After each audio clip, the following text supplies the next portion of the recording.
일본이 그 베이비붐 세대가 은퇴한 게 89년도 때예요. 그러니까 일본 베이비붐 세대가 미국. 미국 베이비붐 세대는 그 40년부터 시작했다고 보면 돼요. 1940년, 41년, 42년 이때부터 시작됐으니까 우리나라가 이제 50년 이후에 시작됐다면 우리가 한 10년 빨라요. 예, 그 세대가 이제 90년대부터 은퇴했다고 보시면 돼요.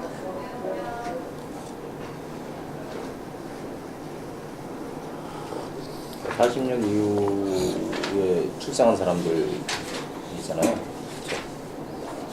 50년, 70년, 80년, 90년대부터 그냥 은퇴를.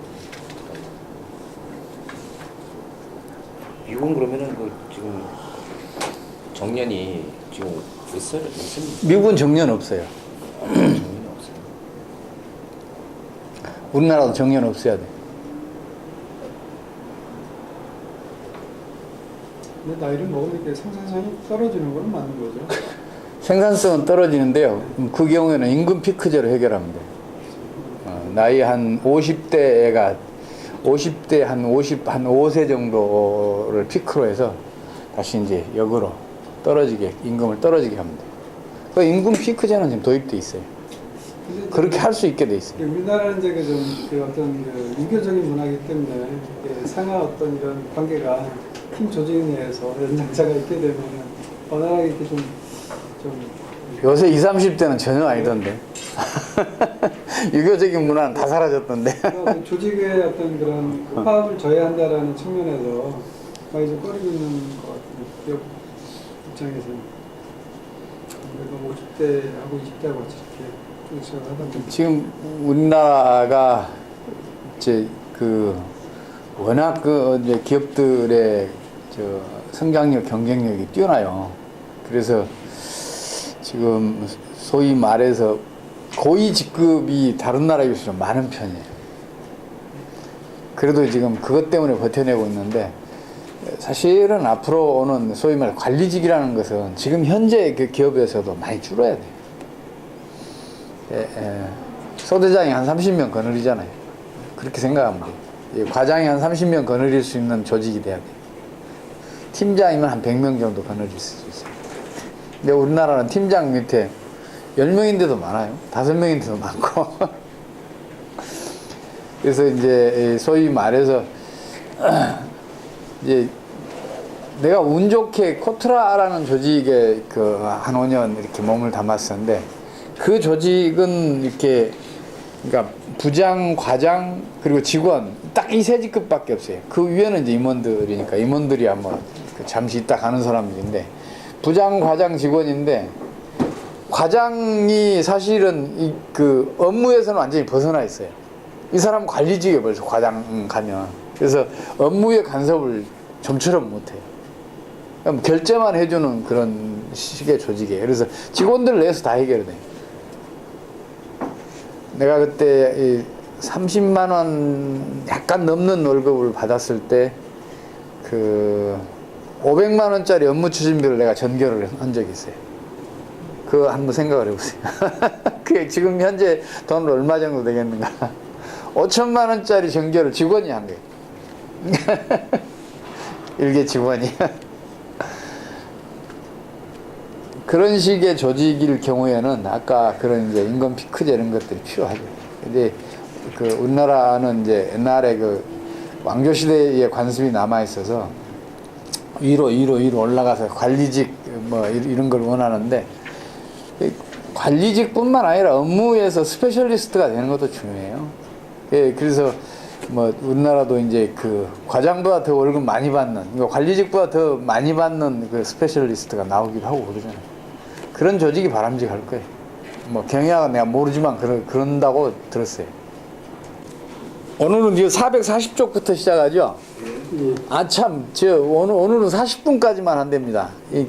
장소를 구하지 못해서 이 장소라도 구할 수밖에 없었습니다. 40분까지 하기로 하고. 자, 440쪽 들어가는데, 그러니까 파국적인 경제 위기는 뭐 거의 모두가 하나의 예외도 없이 금융위기를 동반했었습니다. 우리나라 외환위기도 마찬가지였었고, 우리나라 외환위기도 우리나라 금융회사 3분의 1을 통폐합해서 퇴출시키고 그래서 3분의 1이 인원도 그렇고 규모도 그렇고 3분의 1이 퇴출을 당했었어요. 그만큼 금융위기가 심각하게 진행됐었죠. 이제 모든 금융위기는 이제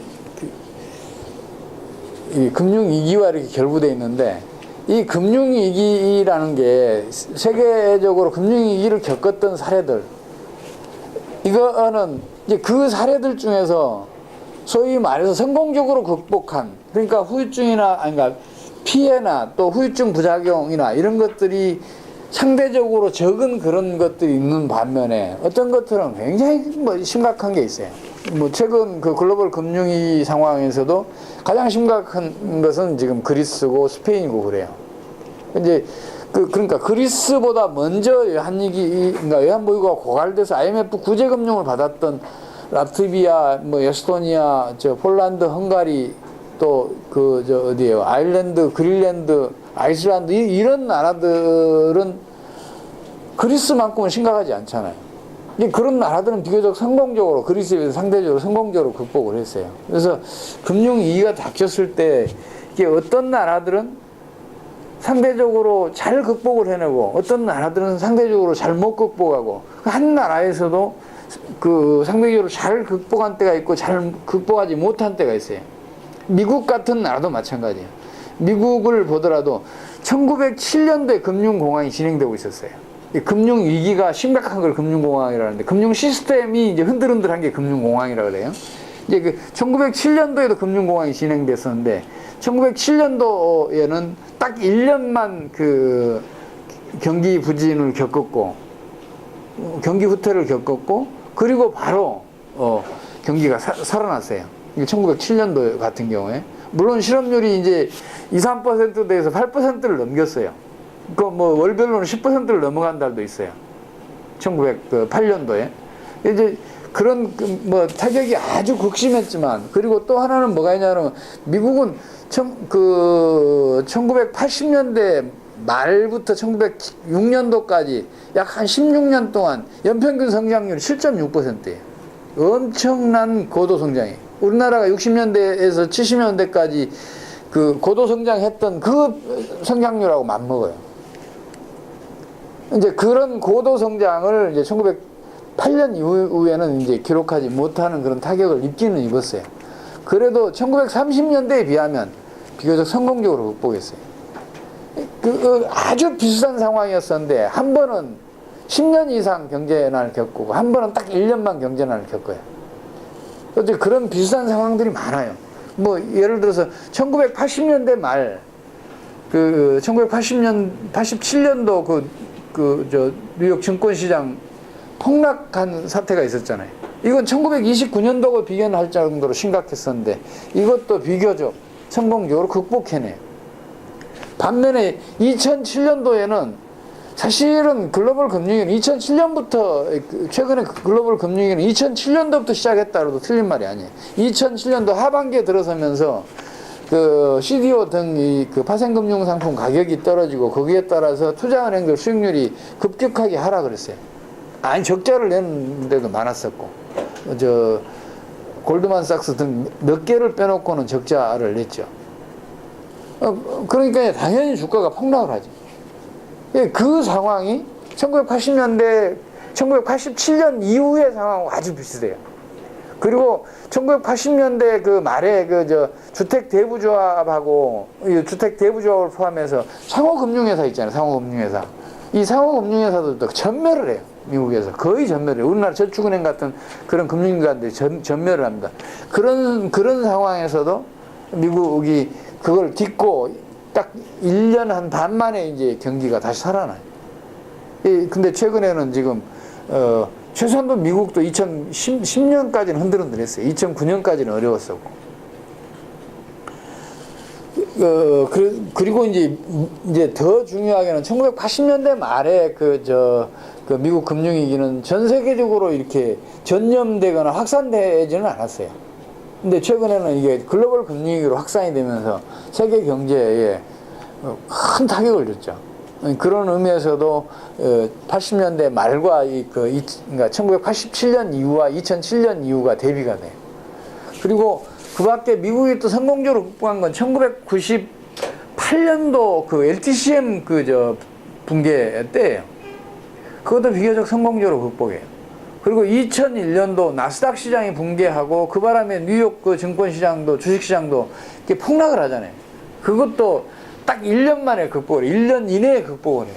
그러니까 굉장히 성공적으로 극복을 하죠. 성공적으로 극복한 사례가 있고 성공적으로 그러니까 실패했다고 볼 수밖에 없는 이런 성공적으로 극복한 사례에 비해서 그런 사례들 많아요.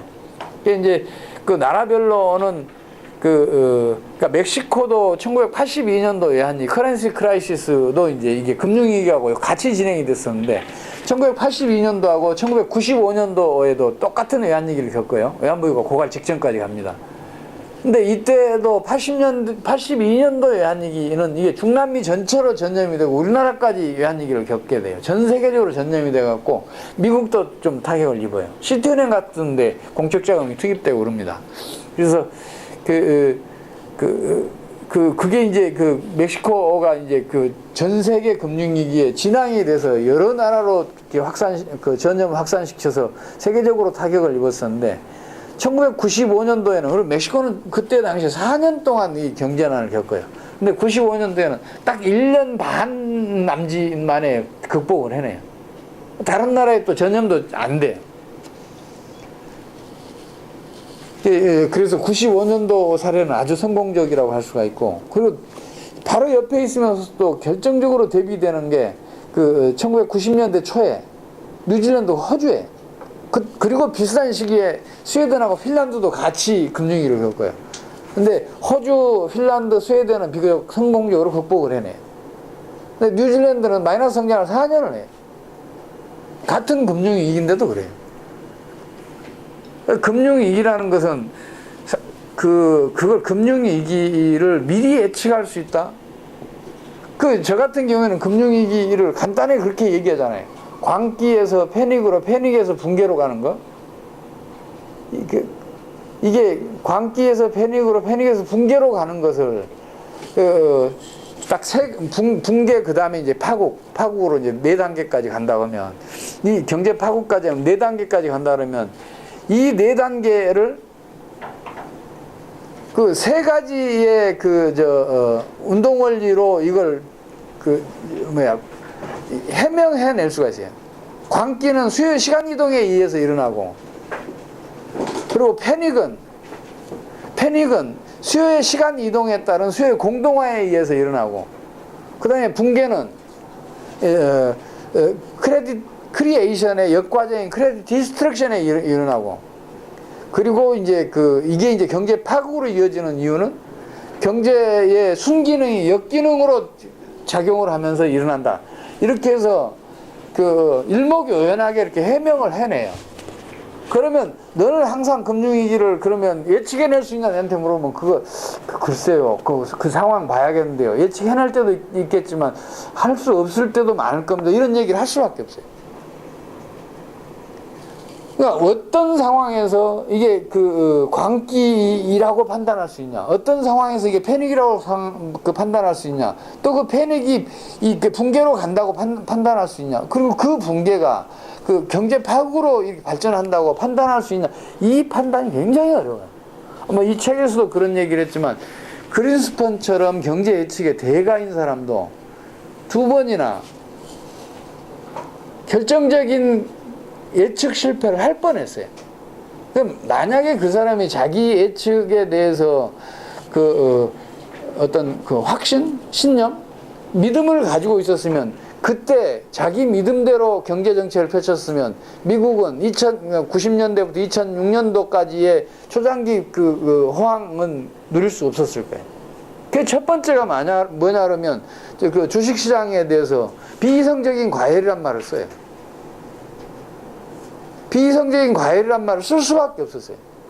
그러니까 저 다우존스 지수가 2000대에서 6000까지 갔었으니까 그거 한 10년 만에 6000까지 10여 년 만에 6000까지니까 10년도 안 되지 아마 3배가 뛰잖아요. 이거는 비이성적인 과열이라고 볼 수밖에 없었는데 만약에 그걸 비이성적인 과열이라고 생각하고 주식시장을 냉각시켜야 한다, 금융긴축을 해야 한다고 강력히 금융긴축을 정책을 펼쳤으면은 미국은 경기 후퇴가 왔을지도 몰라요. 경기 부진이 틀림없이 왔을 거예요.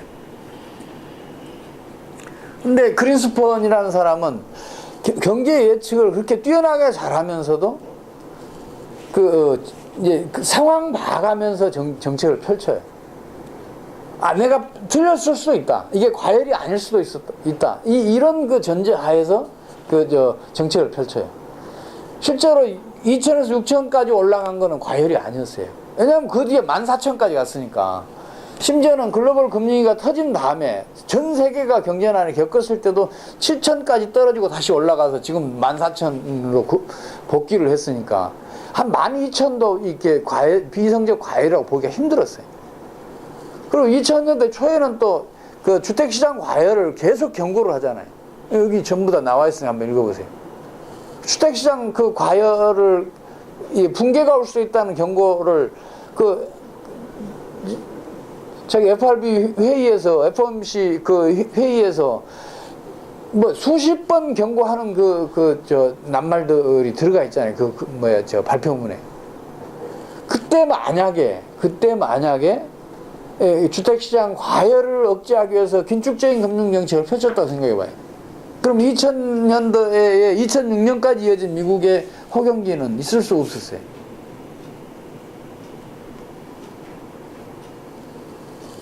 그래서 그거 판단하는 게 쉽지가 않아요. 어떻게 생각하면 인간의 그 판단 범위, 어떤 지적 능력의 범위를 벗어나는 거 아니냐, 이런 생각을 내가 요새 가끔 해요.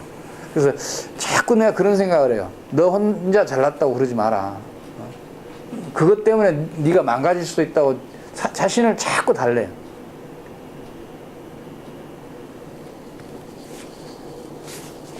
내가 하는 예측은 언제든지 틀릴 수 있다고 생각을 해라. 이런 걸 이제 반복해서 이제 내가 내한테 최면을 걸어요.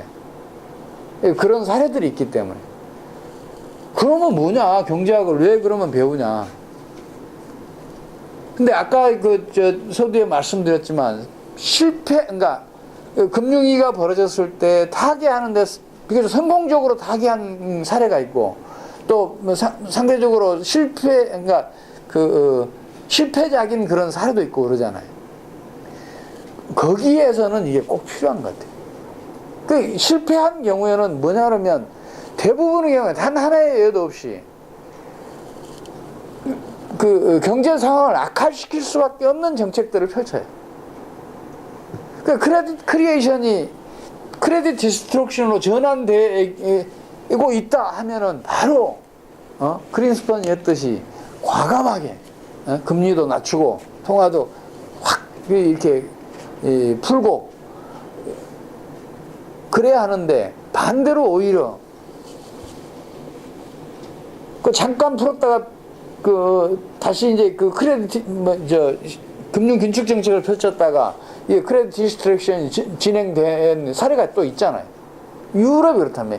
ECB가 유럽 중앙은행이 2008년도에 30% 이상 번원통화를 증가시켰다가 2009년도에 마이너스 0.7%로 그 증가율을 극단적으로 억제를 하잖아요.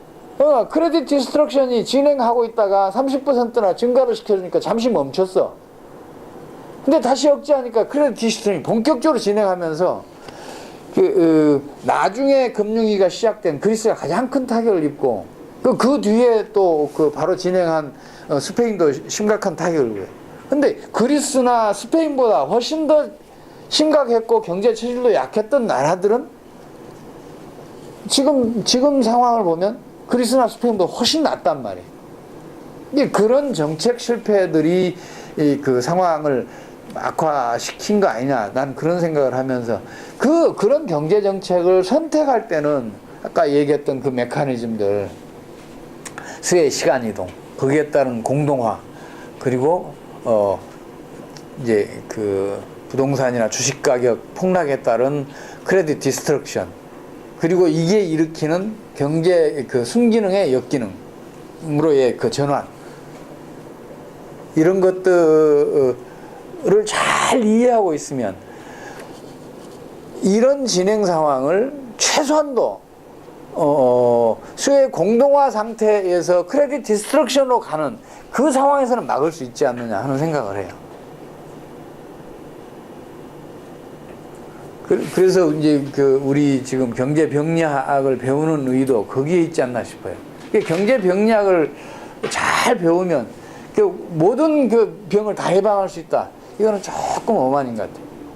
그게 아니라 좀 더 피해를 덜 입고, 그리고 좀 더 적은 비용으로 치료해낼 수 있지 않느냐, 극복해낼 수 있지 않느냐 하는 생각을 해요. 사실은 최근에 글로벌 금융위기도 1930년 상황과, 그러니까 1929년부터 전개된 1940년까지 전개됐던 그 상황과 대비하면 대단히 성공적이에요. 그리고 그 성공은 2008년도에 미국이 버는 통화를 무려 100% 2배로 증가를 시키잖아요. 그래서 크레딧 디스트럭션을, 그 진행을 차단을 딱 해내잖아요. 크레딧 디스트럭션이 안 일어나면 경제가 계속해서 추락하는 일은 안 벌어진단 말이에요. 이런 사례들의 연구를 통해서 이제 그런 정책 개발도 가능하고, 정부 정책을 봐가면서 경기가 어디로 흘러갈지를 예측해낼 수 있고 그런 것 같아요. 지금 조금 반복적으로 강의한 이유 아시겠죠? 자, 그러면 이제 세계 대공황이 남긴 교훈부터 들어가는데요. 1907년도 미국의 금융위기, 참 이건 JP 모건이라는 사람이 참 그린스판에 못지않은 사람 아닌가 싶어요. 1930년대에는 그 JP 모건이 없었나요? JP 모건이 은퇴한 다음일 거예요. 네. 그리고 그때는 FRB가 1910몇 년인가 이렇게 만들어져요. 만들어져서 그 책임을 FRB가 지게 돼 있어서 개인 금융회사들, 은행들이 그러니까 법적인 권한도 없죠. FRB가 법적인 권한을 가지고 있고, 재무부가 이제 실질적인 권한을 가지고 있고, 그래서 그때는 못한 거죠. 근데 1930년대의 대공황은 정치인들이 개판 친 거죠, 말하자면. 그 전개 과정이 쭉 나오잖아요. 저건 1907년도 사례는 여러분들이 좀 잘 읽어놓으시면, 앞으로는, 그러니까 지금은 그런 이제 리더십을 가진 은행가 이 사람을 기대하기 어렵잖아요. 그렇지만 저건 중앙은행이 그 역할을 한다면, 좋겠다. 그리고 하는지 안 하는지 두고 보자. 이제 이런 눈은 가질 수 있지 않을까 싶어요. 1907년도 사례는 아주 성공적인 사례니까, 그리고 이건 역사 이야기니까 여러분들이 한번 읽어보시기 바랍니다. 참 1930년대의 미국 대공황은 저건 최악의 코스를 밟아가요. 어쩌면 최악으로만 가는지 몰라요. 1920년대 말에 이 금융위기가 왔을 때, 소위 말해서 크레딧 디스트럭션이 진행됐을 때, 그때 크레딧 디스트럭션이 진행되더라도 경제정책 실패만 없었으면 1931년 2년 정도에는 경기가 살아나지 않을까 싶어요. 근데 계속해서 말도 안 되는 경제정책을 펼쳐요.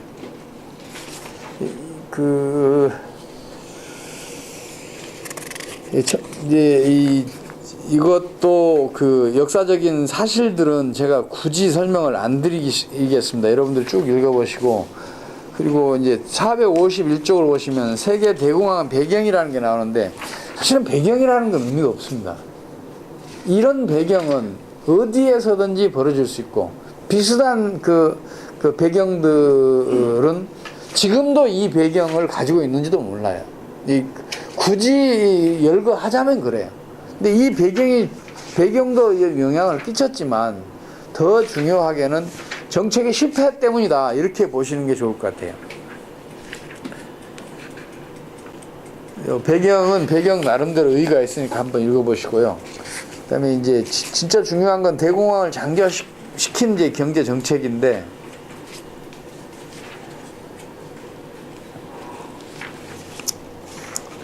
그 후보가 첫 단추를 잘못 끼기 시작하죠.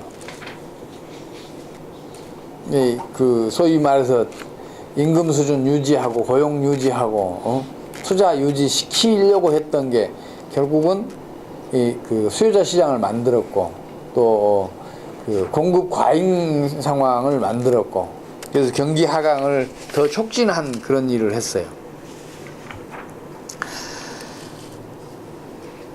이제 제일 큰 실패는 소위 말해서 관세 인상이죠. 소위 그 홀리 스무트 관세법에 의해서, 이게 이제 미국 정치라는 게 로비에서 이루어지는데, 미국의 내수 산업들, 수출 업체들, 그러니까 특히 이제 내수 쪽에서 외국 수출품과 경쟁해야 하는 그런 산업 쪽에서 외국 수출품들이 우리 국내 일자리를 다 빼앗아간다. 이게 호소력이 대단하죠. 우리나라에서도 지금 현재 그러고 있으니까, 지금 신자유주의는 만악의 근원처럼 돼 있고, 외국 기업들이, 외국의 다국적 기업들 혹은 국제 자본들이 우리나라 다 망친다고 생각하고 있으니까, 이제 이런 것들이 호소력을 가질 수밖에 없어요. 현재 상황이 어려우니까. 그래서 결국은 이 관세법을, 그것도 1930년도에 통과를 시킨단 말이에요. 그러니까 당연히 경기 하강을 더 촉진을 시키고, 그리고 이제 그 경기 부진에 따라서 물가 하락이 나타나는데, 물가 하락은 어떤 경우에도 막아야 한단 말이에요. 디플레이션은 그 자체가 경기를 하강시키는 역할을 해요. 그리고 경기를 하강시키면 바로 악순환이 벌어져요. 물가 하락과 경기 하강이 서로 상승작용을 하면서 더 악화를 시킨단 말이에요. 이 물가 하락에도 이 부동산하고 주가도 포함이 되는데. 이거 당연히 거기다 포함시켜야 돼요.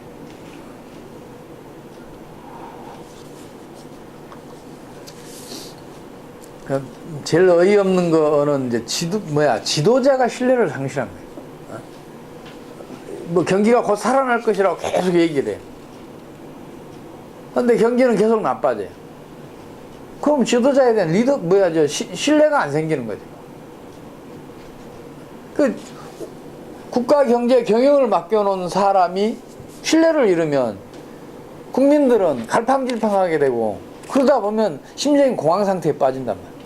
이것도 굉장히 컸었어요.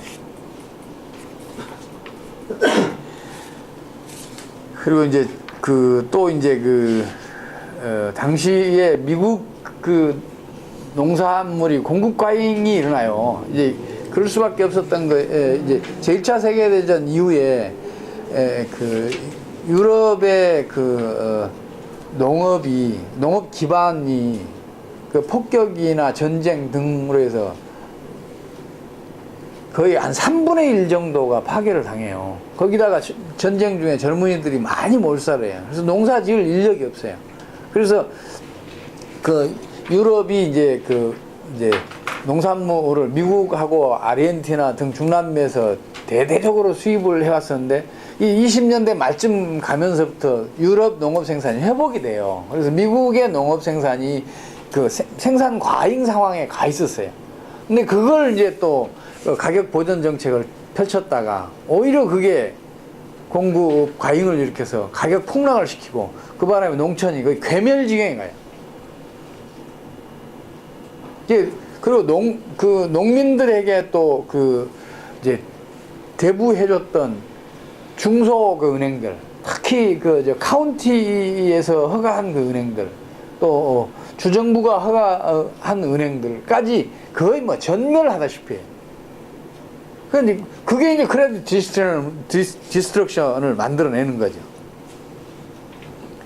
이게 이제 결국은 이제 그 농산물의 과잉 생산과 가격 하락에 의해서 농업 공황이 발생하고, 그리고 이제 그 농촌에 있는 중소은행들부터 이제 붕괴되기 시작하니까 이게 이제 걷잡을 수 없이 이제 이렇게 전염이 되는 거죠. 그 튼튼한 은행들까지 줄기차게 막 계속 도미노처럼 무너지게 돼요.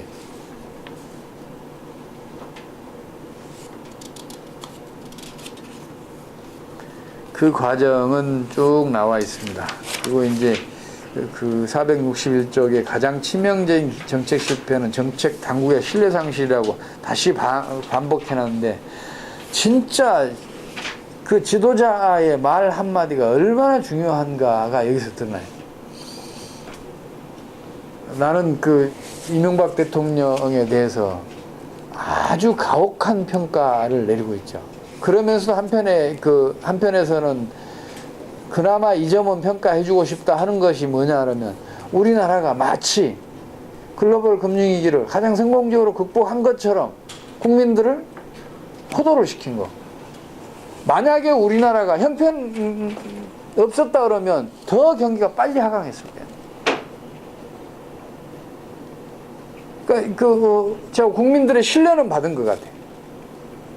근데 이제 문제는 뭐냐 그러면, 실패한 게 성공한 것으로 지금 둔갑이 돼 있단 말이에요. 그래서 지금 박근혜 정권도 그 실패한 정책을 계속 지금 밀고 나가겠다는 거 아니에요. 예, 케이블 채널 어느 방송 보니까, 야, 그거 뭐 박정희 정권의 그 경제 정책이 성공한 걸 가지고 막 대단히 프로젝트를 진행해서 방영하고 그러대요. 근데 참 박정희 정권의 경제 정책 중에서 성공한 것보다는 실패한 게 훨씬 많은데, 나는 지금도 이해할 수 없는 게, 세상에 우리가 외환위기 겪었다는 거, 그 해를 지목을 하면 대부분 다 알아요, 관료들이. 62년도에 그랬지 않냐. 62년도에 굶어 죽는 사람들이 신문 기사에 빠진 날이 없을 정도로 그때 심각했지 않냐. 그리고 미국이 부랴부랴 밀가루 무상원조 해줘서 겨우겨우 이렇게 국민들이 기아에서 벗어났지 않냐. 그런 얘기하면, 아, 그랬었지 하는 얘기를 해요. 그러면서 외환보유가 고갈돼서 그렇게 됐다고 그러면 그건 또 안 믿으려고 그래요. 68년도에 외국의 차관들이 와서 차관 기업들 수십 개, 그때 80몇 개인가를 지어요. 그것도 우리나라 거대 기업에 속할 정도로 큰 규모로 져요. 근데 그게 2년 만에 3분의 2가 도산한단 말이에요. 그럼 어떻게 되겠어요? 정부가 지급을 보증했는데 차관들이 온 기업들이 다 망했어요. 당연히 보이고 고갈 위기가 올 수밖에 없잖아요. 그런 얘기하면 그때 외환위기 겪었다 그러면, 그러니까 그때 자관기업 망했지 하면은 다 그랬었지 그런단 말이에요. 정치자금 조성이 너무 커서 그랬었지 하면 또 그랬다고 거기까지는 인정을 해요. 근데 그때 우리 왜 안 보이고 고갈될 뻔했어 하면 또 그거 안 받아들이려고 그래요. 71년, 74년, 80년, 82년 모두 다 그렇단 말이에요. 난 이해할 수가 없어요. 82년도에 어디에요? 경제기획원에 근무했던 내 친구놈도 82년도 우리 왜 안 보이고 고갈됐었다 그러면 믿지를 않더라고. 야, 그러면 장관실 옆에 IMF 직원들이 와서 상주했는데, 사무실 가지고 있었는데, 그건 뭐냐? 너 결제 받으러 장관실 들어가면서 못 봤냐? 그러면 그러긴 그랬어 그런단 말이야. 그럼 걔네들이 왜 갑자기 왔냐? 아마 구제금융 해주고 경제정책 이제 구제금융 조건을 제대로 이행하는지 안 하는지 그거 보기 위해서 온 거야. 이제 그런 얘기해도 그랬나? 아닐 텐데 그래요. 근데 불행하게도 우리가 외환위기를 그렇게 8번이나 겪었다는 사실, 이것이 망각되는 바람에, 그러니까 56년도에 한 번만 겪었으면 됐을 것을 8번이나 겪게 되는 게 우리가 외환위기를 겪었다는 사실이 은폐되어 있기 때문에 그런단 말이에요. 일본은 1956년도에 우리나라하고 비슷한 시기에 딱 한 번 겪어요. 그 뒤로는 단 한 번도 외환위기 근처에는 안 가요. 외환보유고가 얼마나 치명적인가를 절절히 느끼고 그것도 그 비판을 받았고 언론이나 학자들로부터. 그래서 다시는 겪지 않고 그냥 줄기차게 한달음에 선진국 선두 대열로 올라가잖아요. 우리나라도 만약에 우리가 외환위기를 56년이나 아니면 62년도 한 번만, 두 번만 겪었더라도 그 뒤로 안 겪었더라면 우리나라 지금 선진국 선두 대열에 가 있을 거란 말이에요. 국민소득 하면 6만 달러 가 있을 거란 말이에요. 그런 안타까움이 있는 거예요. 중국도 1993년도에 외환보유고 고갈될 위기를 한번 겪어요. 그 뒤로 중국은 외환보유고 고갈 위기를 안 겪잖아요. 우리는 56년에 겪었지, 62년 겪었지, 그러면 안 겪어야지, 두 번 겪었으면. 난 지금 어떤 생각을 하냐면, 내가 만약 대통령이면 경제기획원 직원들 전부 다 모가지가 다 잘라내겠다 하는 생각을 가져요. 이제 극단적으로 표현해서 그렇습니다. 전부 다 물갈이를 한번 해버리고 싶어요. 지금이라도 늦지 않았잖아요. 실패한 건 실패했다고. 그리고 실패했다고 경제 전문가들이 비판을 해줘야 하는데 그 비판이 지금 통하지를 않고 있단 말이에요. 내가 어디 가서 얘기하면 전부 다 고개 돌려요. 나하고 같이 있는 걸 부끄럽게 생각을 해요. 위험하게 생각하고.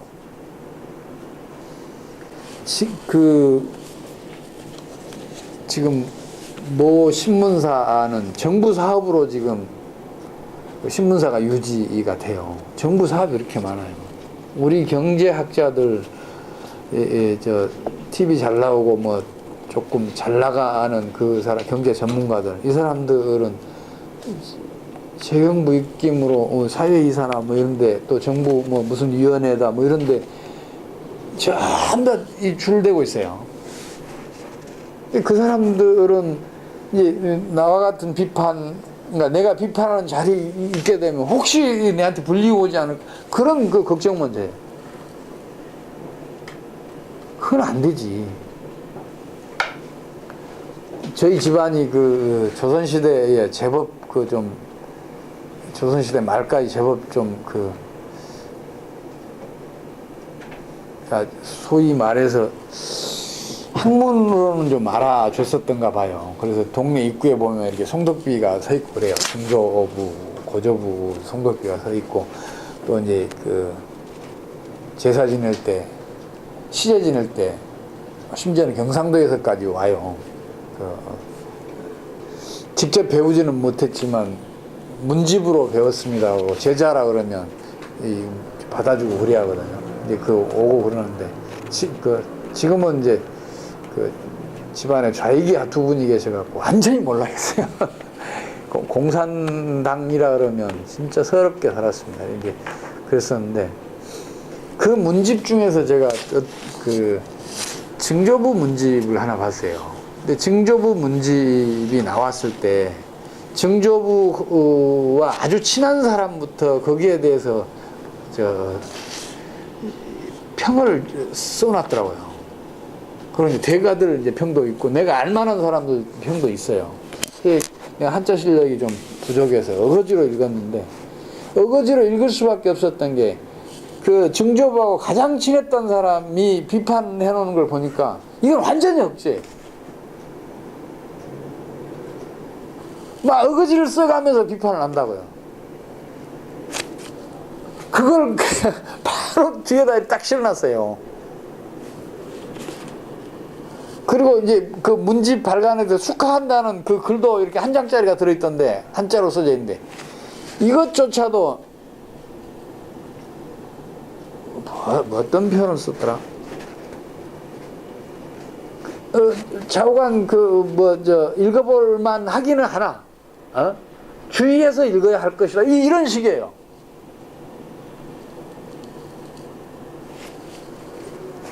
난 처음에는 그게 왜 그런지를 몰랐어요.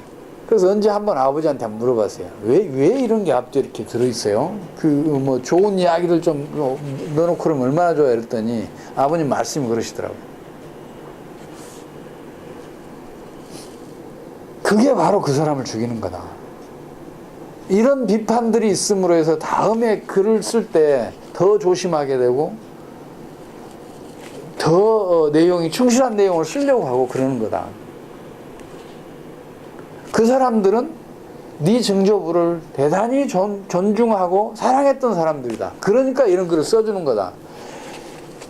나쁜 얘기에서 얼굴빛 변하지 않을 사람이 누가 있냐. 그 나쁜 인상 받아서 그 사람하고 관계에서 좋을 게 뭐가 있겠냐. 그래도 비판을 해준다는 이야기는 그만큼 존중하고 사랑한다는 증거다. 이 말씀을 하시더라고요. 지금 우리나라 지금 그 경제 전문가 사회 풍토도 얼른 그렇게 바뀌어야 하지 않을까 싶어요. 우리가 지금 일제 36년이라는 게 아무것도 아닌 것 같지만 이 폐해가 너무 커요. 특히 그 지적 식민지 근성이 아직 우리 지식인 사회에 남아있는 것도 심각해요. 전에 이제 그런 말씀도 드렸었는데, 예를 들어서 베이비붐 세대가 은퇴하고 있으니까 부동산 가격이 폭락할 것이다. 이런 얘기하면, 그건 이미 미국에서 1980년대 말에 나와서 실패한 걸로 드러났지 않냐는 얘기를 이제 말씀을 드리면서 그런 유사한 그런 얘기들, 뭐 잃어버린 10년 이런 이야기들, 또 뭐 가계부채 이야기들, 또 뭐 등등 여러 우리 경제의 비관적인 그런 화두들이 전부 다 미국에서 수입한 거다. 이건 진짜 노예근성이다 이야기를 했었는데, 그런 화두들 중에서 우리 게 아무것도 없단 말이에요. 우리 거라면 차라리 더 낫죠. 외국에서 이미 실패한 거, 그리고 폐해만 줬던 그런 것들 국내에 들여오는 거 보면, 참 일제의 그 해악이 잔재가 너무 우리를 강하게 억누르고 있구나 생각을 해요. 또 하나는 우리 선조들의 기록 문화라는 것은 대단히 훌륭하거든요. 승정원 일기 같은 거 한번 봐보세요, 한번. 나는 뭐 다는 보지 못하고 어느 한 시대의 자료가 필요해서 한번 억지로 읽어본 적이 있는데, 번역이 돼 있더라고요. 정신문화연구원 쪽 가보니까 돼 있어서 번역된 걸 억지로 읽었는데, 세세한 것까지 기록을 해놨어요. 코트라 있을 때 일본 자매 결연이 되어 있는 저트로라고 있어요. 우리가 코트라를 저트로를 번따서 만든 기관이거든요. 수출진흥기구로서 만들어놨는데, 이제 거기하고 이제 3년에 한 번인가 5년에 한 번인가 소위 말해서 업무 협약 이걸 갱신을 해요. 나도 우리 회사에서는 제법 잘 나갔었고, 그리고 내가 마지막에 있었던 자리가 보통 한 10년 차들이 가는 자리인데 나는 딱 3년 만에 그 자리를 갔어요. 그리고 그 자리는 서울대 상대하고 법대가 번갈아 가면서 차지하는 자리인데, 난 지방대 출신이 그 자리를 갔어요. 지방대 출신이 그 자리 가기 쉽지 않습니다. 아마 내공이 한 서너 배 대학 갈 수 있다고 해도 틀린 말이 아닐 거예요. 근데 그래서 나름대로는 열심히 준비해서 갔는데, 갈 때마다 업무 협약 할 때마다 꼭 밀려요. 뭘로 밀리냐? 그 기록에서. 어떤 사안에서 업무 협의를 하면 그쪽에서는 10년 전, 20년 전 논의했던 그 자료를 다 가지고 와요. 우리에게는 아무것도 없어요.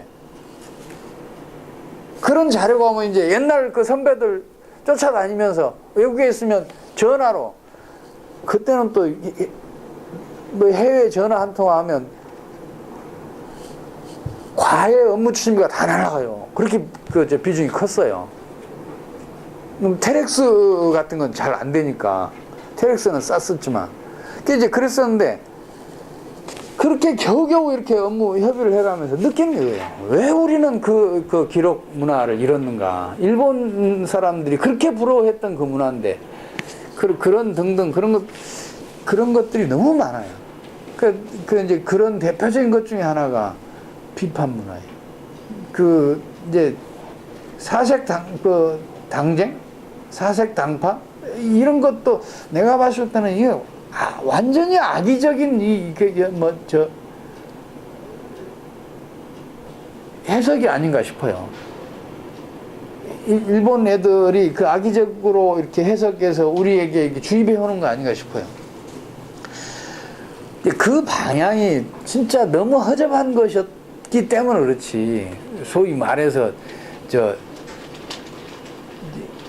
왕비의 부친의 제사를 어떻게 지내냐 이런 거 가지고 1년을 싸우고 그것 때문에 사화가 생기고 이런 일이 막 벌어지잖아요. 그런 것 가지고 당쟁을 벌인 것은 조금 너무했다 싶지만 그게 좀 발전적인 방향으로 갔으면 좋았겠다는 아쉬움이 있지만은 그 사소한 문제 갖고도 첨예하게 서로 의견을 제시하고 대립하고 또 어떤 결론을 이끌어가고 하는 그런 문화는 좋았던 거 아닌가 싶어요. 지금 제가 이제 요새 와서는 완전히 지금 강의식으로 가고 말았는데 우리 교육도 지금 그런 면에서는 너무 퇴보했어요. 훈장들한테 이렇게 옛날 서당에서 공부 배우면 한 번 읽어주고 말잖아요. 공부를 하는 게 어깨 이렇게 흔들면서 천자문 배운다 그러면 천자문 이렇게 외우는 거예요. 이렇게 계속. 본인이 하는 거예요, 본인이. 그런 학습 방법도 지금 많이 사라졌고 그런 게 좀 아쉬워요. 463쪽에 이제 내 이웃을 거지로 만드는 정체까지 이것도 이제 여러분들이 한번 읽어보시면 좋겠습니다. 이런 실패한 사례들이 여러분들이 살아가시면서 우리가 혹시라도 또 다른 어떤 경제 위기에 닥쳤을 때 이런 일들이 벌어지고 있는지 아닌지를 살펴서 경제가 어디로 가겠구나 이걸 짐작하는 데 도움이 많이 될 거예요. 여러분들이 좀 잘 읽어보시기 바랍니다. 자, 그러면 여기까지 이 질문 받고 답변 드리도록 하겠습니다. 사소한 것도 좋고 본인 신상에 관한 것도 좋고 경제 문제 아닌 것도 좋습니다. 아까 소장님이 이제 대공황이 이제 발생하게 된 원인으로서 배경으로서 전쟁 배상금 문제가 이제 근본이제를 말씀하셨잖아요. 예. 근데 이제 이 대공황 내내 계속해서 이제 근본이제를 이제 미국이 유지를 했지 않습니까? 아니요, 미국도 포기했어요. 그리고 이제 다른 나라들은 30년도에 또는 31년도에 이렇게 근본이제를 포기했다고 그렇게 나오는데. 이제 근본이제 때문에 이제 통화를 이렇게 마음대로 늘릴 수 없어서 은행들이 이렇게 파산하고 있었는데 왜 미국은 이렇게 방치를 했을까요? 미국도 그때가 몇 년도더라? 다른 나라들이 근본이제를 포기한 한 뒤에 근본이제가 유명무실해졌어요. 이 미국은 근본이제를 할 이유가 없기도 했었어요. 유지할 수도 있었어요. 근데 유명무실해졌어요.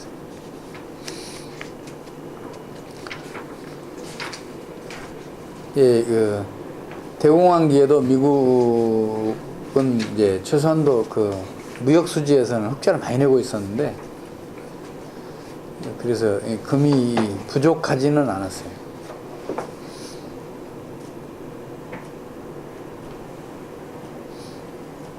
지금 미국은 경기가 이제 완전히 이제 성장으로 간다 이런 지금 얘기들이 많이 나오잖아요. 근데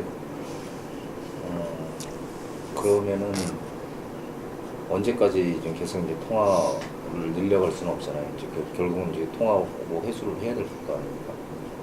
소장님 보시기에는 언제쯤 되겠구나. 그러니까 경기 과열 징후나 과속 징후가 나타나면 이제 그때부터 할 거예요. 미국은 철저히 그걸 지키고 있으니까. 지금 그러니까 그 체제 이론에서 몇 가지 지금 강조해야 할 걸 그냥 가볍게 넘어간 경우가 있었는데, 체제라는 것은 일단은요, 그 환경과 여건이라는 게 있어요. 유기체라 그러면 사람이라 그러면 내 환경과 여건이라는 게 있잖아요. 그리고 내가 살아가는데 경쟁자가 있고 협력자가 있잖아요. 그래서 환경과 여건도 중요하고, 또한 경쟁자 혹은 협력자도 중요해요. 특히 경쟁자가 중요해요. 그리고 이제 그 소위 말해서 내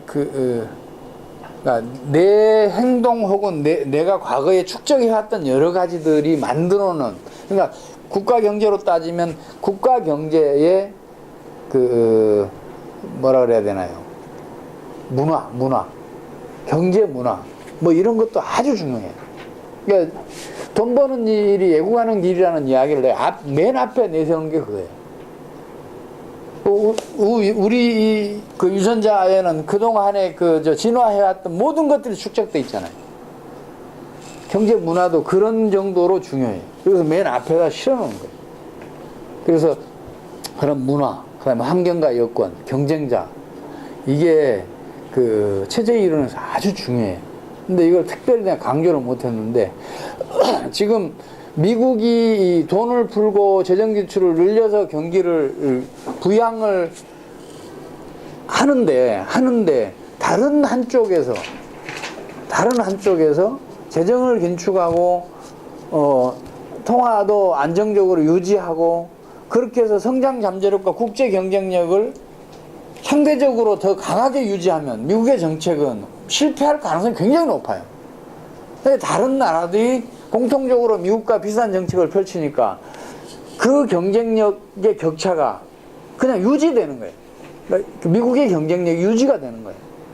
그래서 미국이 그 2008년도에 그 G7 회의, G20, 특히 G20 회의가 그 활성화된 이유가 그거예요.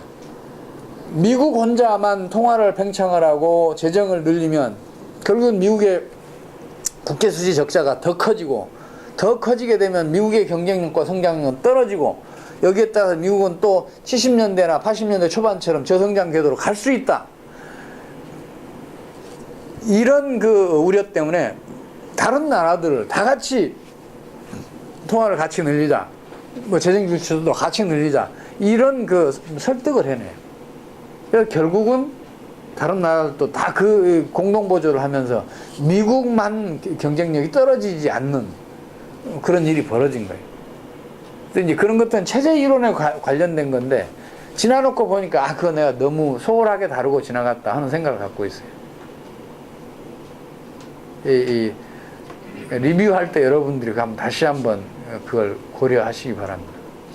이제 그 얘기는 말씀드렸잖아요. 소셜 시스템 시어리로부터 이 체제 이론이 왔다. 그 탈코트 파슨스의 영향을 많이 받았다. 이런 말씀을 드렸었는데, 그 소셜 시스템 시어리에는 그게 명확하게 돼 있어요. 체제 문화도 명확하게 돼 있고, 여건과 환경이라는 것도 그렇고, 경쟁자라는 개념도 들어있고 그래요. 근데 그냥 내가 알고 있으니까 다른 분들도 알고 있는 줄 알고 그냥 넘어가지. 근데 그 점을 항상 염두에 두시기 바랍니다. 또 질문. 그 문화라는 측면에서 볼 때, 예를 들면 지금 그 성장 잠재력을 측정함에 있어서 어떻게 보면은 경제 수치나 경제 화폐 경제 쪽에는 편입이 안 됐지만, 예를 들면 자원봉사라든지 재난에 대해서 때 주권적으로 자발적으로 도와주고 이런 거는 사실은 가치 활동인데 수치로 이렇게 안 높이면서 적극화될 수 있는 요인이라고 생각이 되거든요. 그런 부분들은 통계치나 이런 데로 안 잡히지만 한편으로는 문화적인 측면으로 이게 잠재 성장을 축을 이룬다 이렇게 해도 되겠습니다. 아니면 그건 또 따로 별도로 고려해야 되는 같이 고려해야죠.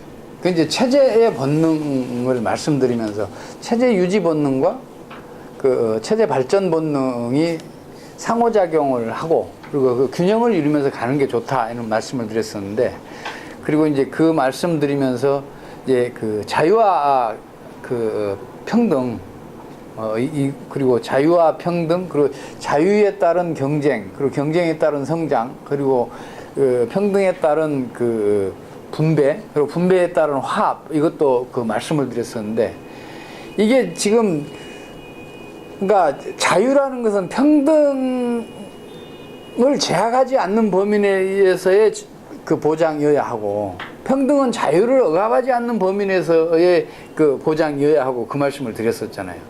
마찬가지로 이제 그 아까 말씀드렸던 그 자원봉사나 뭐 이런 것들은 사회적으로 굉장히 중요한 그 기능들이죠. 그게 그 사회의 안정을 유지시켜주고, 그러니까 체제의 안정을 유지시켜주고, 또한 그게 이제 소위 뭐랄까 귀속감을 이제 심어주고 이런 등등.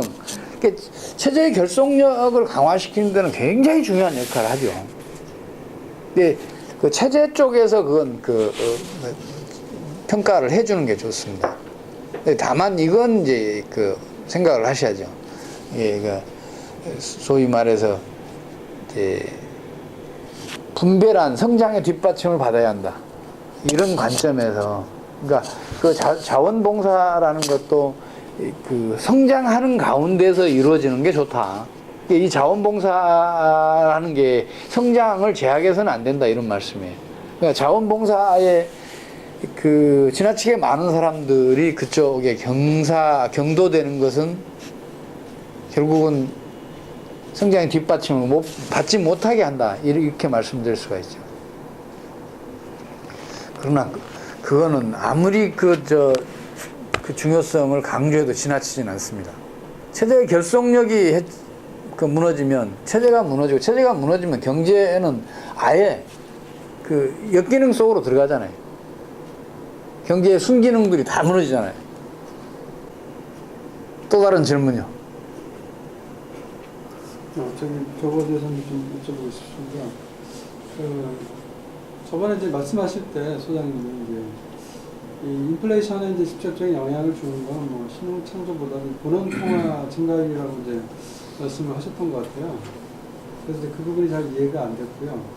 지금 이제 미국 같은 경우 이제 본원 통화를 갖다가 뭐 A상 한 2조 달러 정도 이렇게 그 증가를 시켰는데 실은 이제 그 정도 되면은 이제 인플레이션이 진행이 돼야 되는데 실제로 보면 이제 인플레이션이 이렇게 징후가 보이지 않는 것 같아서 이 본원 통화하고 인플레이션하고 이렇게 어떤 연관 관계가 있는지, 그러니까 인플레이션 지표를 갖다가 본원 통화로 봐야 되는 건지 아니면 이렇게 M2나 M3로 봐야 되는 건지.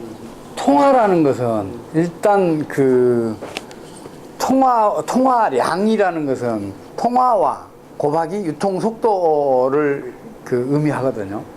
그래서 그 이제 이게 이제 현재의 경제학에서 말하는 그 통화량이에요. 이게 유통 속도도 아주 중요하죠. 근데 이제 또 더 중요하게는 이 통화에 통화적 기능을 하는 부동산이나 주식이 빠져 있다는 것이고, 그리고 이 통화라는 게 그 통화 가치를 얘기하잖아요. 근데 부동산이나 주식 가격이 떨어져 있으면 이 통화는 본원 통화가 증가했음에도 불구하고 줄어들어 있을 수가 있어요.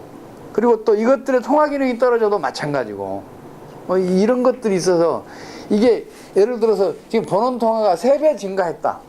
근데 물가 불안이 안 일어나는 게 이상하지 않냐. 이 얘기를 하면 다른 쪽에서 이 통화량을 줄이는 역할을 했기 때문이다. 통화 유통 속도가 떨어졌거나 과거에 2배였던 게 아니 3배였던 게 1년에 3회전 하던 게 1회전만 하면 본원 통화 3배 늘려봐야 하나도 안 는 거하고 똑같잖아요.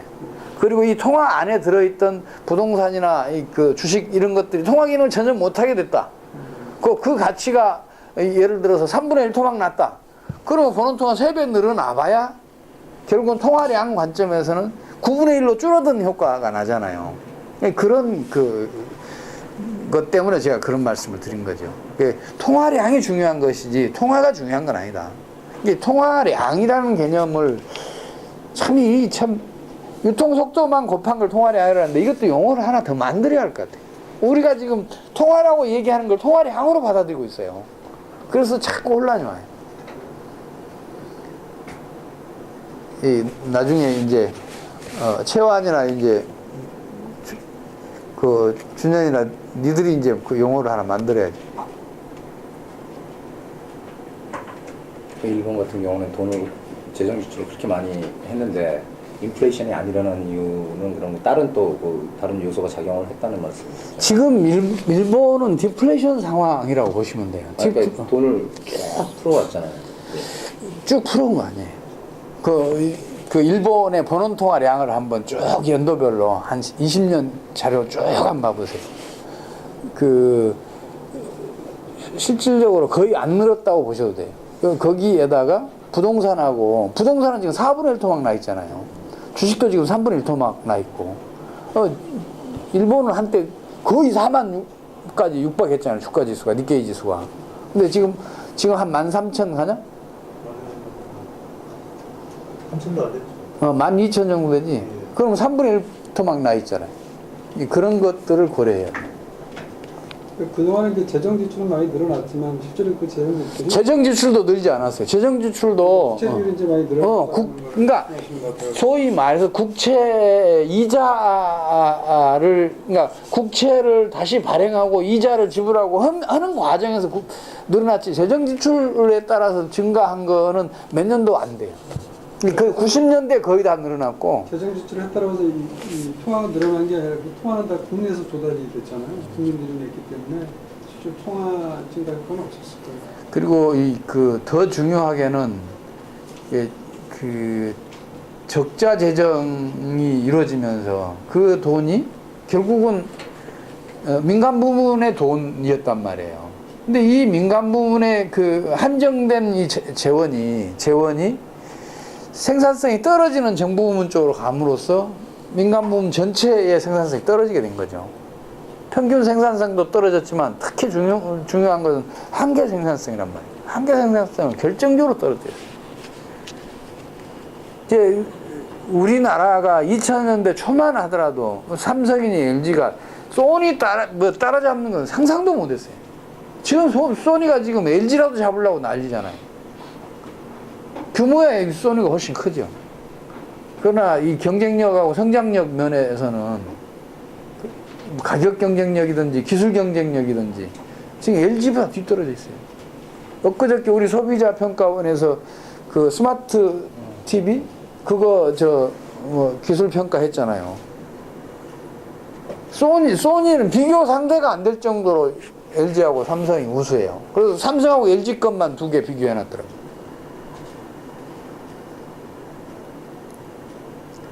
예, 그런 것들이 말하자면, 그러니까 우리가 꼭 염두에 둬야 할 게, 수출 목을 매는데,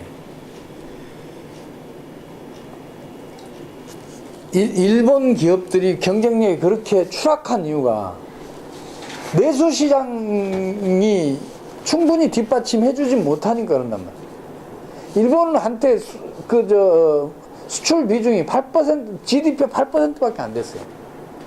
그냥 92%가 지지부진하니까 소니가 그럴 수밖에 없었던 거예요. 계속 경영 수지가 악화되었던 거예요. 그 소니도 한때 1년 적자가 얼마까지 올라갔더라. 그래서 3년만 그 규모가 유지되면 자본 잠식 상태로 들어간다는 그런 때도 있었어요. 굉장히 심각한 상황이 벌어진 적이 있었어요. 자구 노력, 대대적인 구조 조정 등등으로 해서 지금 조금 좋아졌다지만 그래도 지금 소니가 경영 상태는 그렇게 좋은 게 아니에요. 우리나라도 지금 세계 평균 성장률을 지금 올해까지 그렇게 되면 3년째 뒤떨어지게 되는데 그럼 우리도 지금 일본을 뒤따라갈 가능성이 높아요. 하루 빨리 지금 우리 성장률을 높여야 돼요. 지금은 다른 거 없어요. 무조건 성장률 6% 이상으로 끌어올리는 게 어떤 희생을 각오하고라도 끌어올리는 게 지금 급선무.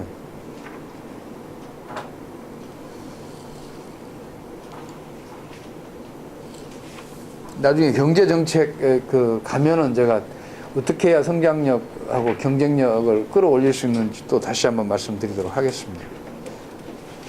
자, 또 질문. 아까 말씀하신 82년도 IMF 때 네. 직원도 상주했다는 그게 언제까지 계속됐어요? 1년 반 정도 갔습니다. 83년도 말쯤 84년 초에 철수했어요. 그 84년 초에 철수한 게 IMF 구제금융을 완전히 상환하면서 철수했어요.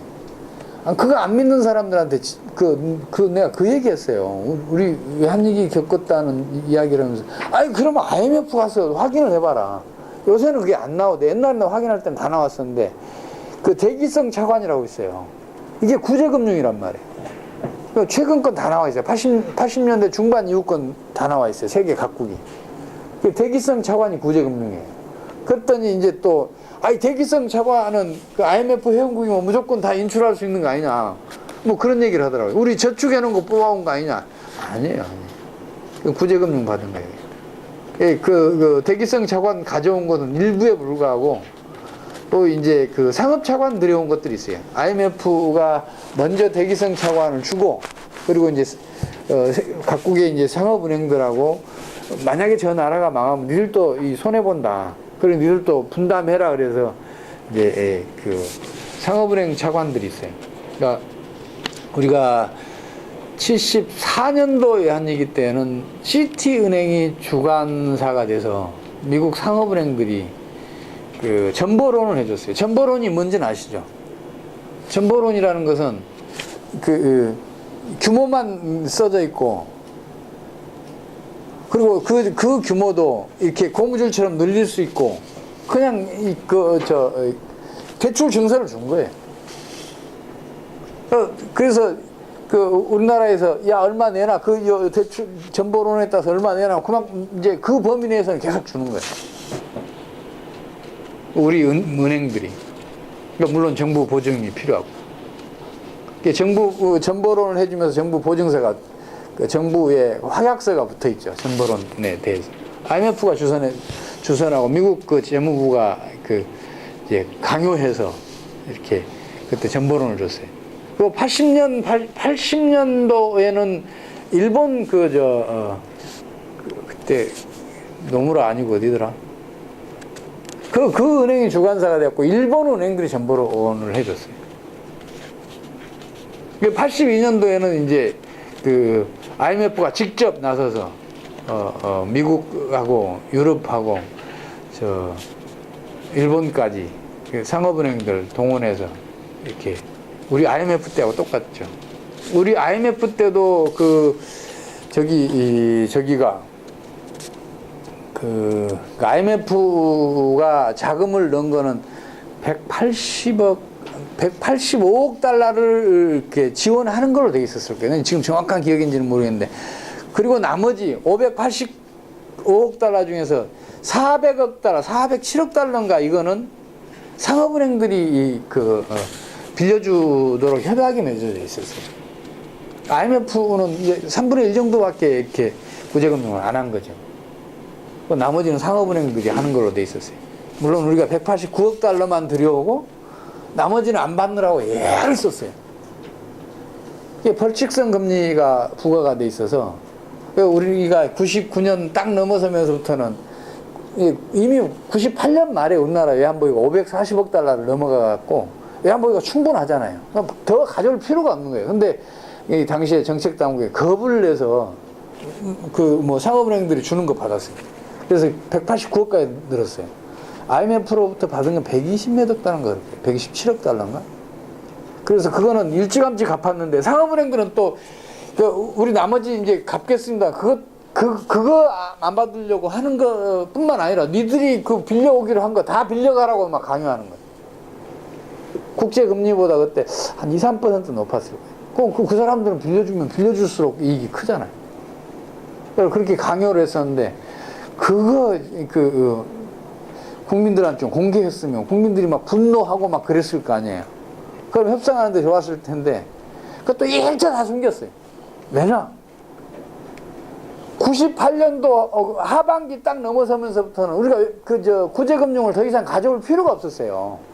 98년 말에는 이제 500억 달러가 외환보유가 넘어가니까 추가 협상이 필요가 없었거든. 이제 그만하면 됐었는데, 그때도 막 줄기차게 이제 상업은행들한테 좀 더 빌려줘, 좀 더 빌려줘 하고 막 사정하고 다녔다고. 그런 미친 짓을 했기 때문에, 그건 잘못된 거잖아요. 우리 외환보유고 충분해, 더 이상 안 가져도 돼. 이렇게 결정을 해놨더라면 나중에 그걸 숨길 이유가 없단 말이에요. 근데 우리나라 지금 경제정책은 그렇게 자꾸 숨겨지고 하면서 실패가 다 덮여있어요. 진짜로 심각한 일이에요. 경제 전문가도 누구 하나가 지적하지 않고 있고. 제가 다음 주 22일 날 고려대학교 국제관 322호실에서 그 대통령의 경제학이라는 주제로 제도경제학회에서 학회를 열어요. 이제 거기 이제 주 메인 발표자가 최강 교수예요. 우리 책 그 맨 마지막에 여기 추천사 써주신 분이에요. 난 그분을 한 번도 본 적이 없는데, 난 이분을 어떻게 기억하냐면, 1980년대 중반쯤이나 이렇게 될 거예요. 말이나 이렇게 될 건데, 맨쇼 올슨 교수라는 사람이 뭐 좀 그때 국제적인 성과를 높이고 있었는데, 그 사람 논문을 이제 입수해서 보는데, 최강 교수 논문을 상당한 비중을 갖고, 지금 내 기억으로는 한 페이지 이상이에요. 그 비중을 갖고 인용을 했더라고요. 그래서, 야, 한국에도 세계적인 경제학자가 인용하는 경제학자가 있네. 이런 생각을 가지고 있었는데, 나는 그 사람이 며칠 안 됐었어요. 나중에서 알게 된 거예요. 이 사람이 우리 정부에서 미국에 교수하고 있는 사람을 불러들여서 KDI 교수를 시키고, 이제 나중에 이제 경제부총리감으로 육성하고 있었던 사람이에요.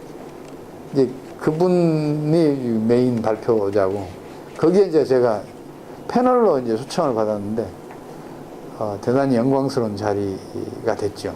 내가 존경하던 분이고, 그분 나는 지금까지 한 번도 얼굴 한 번 본 적이 없어요. 그 자리에 가서도 난 그 얘기 좀 하고 싶어요. 우리 경제학자들이, 경제 전문가들이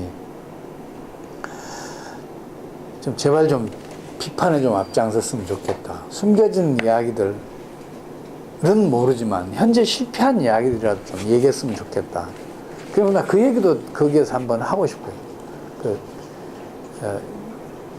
2008년도 그때 4월인가 5월인가 우리 지식경제부에서 무려 1,300만 배를 140달러대 그 원유를 들여왔는데, 그걸 30달러대일 때 정유회사에다가 배정을 해서 그 부담을 우리 소비자들이 고스란히 다 떠났다.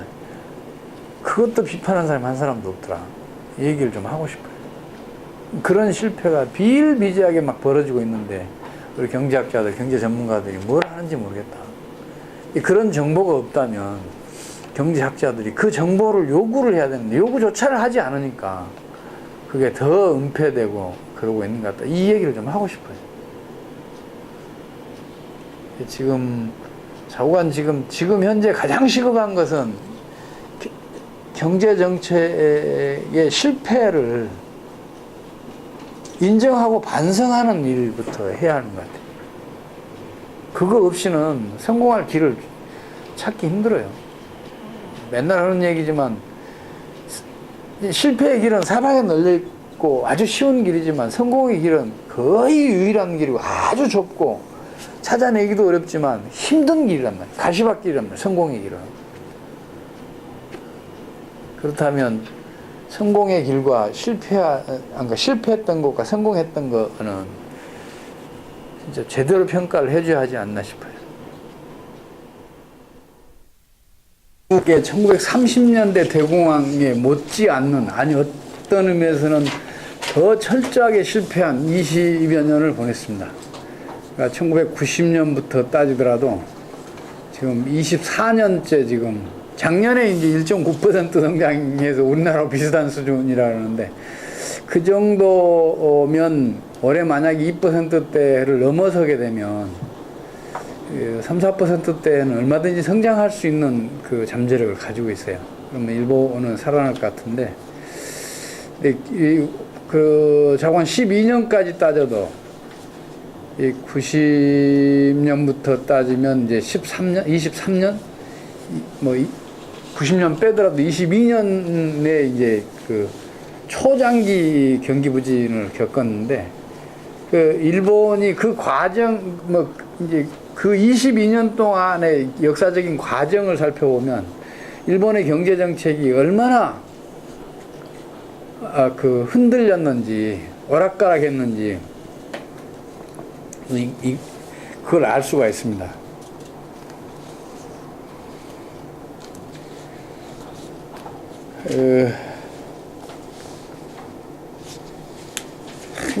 특히 이제 사실은 그 태국과 인도네시아에서 터졌던 그 외환위기도 일본발 외환위기라고 그렇게 봐야 돼요.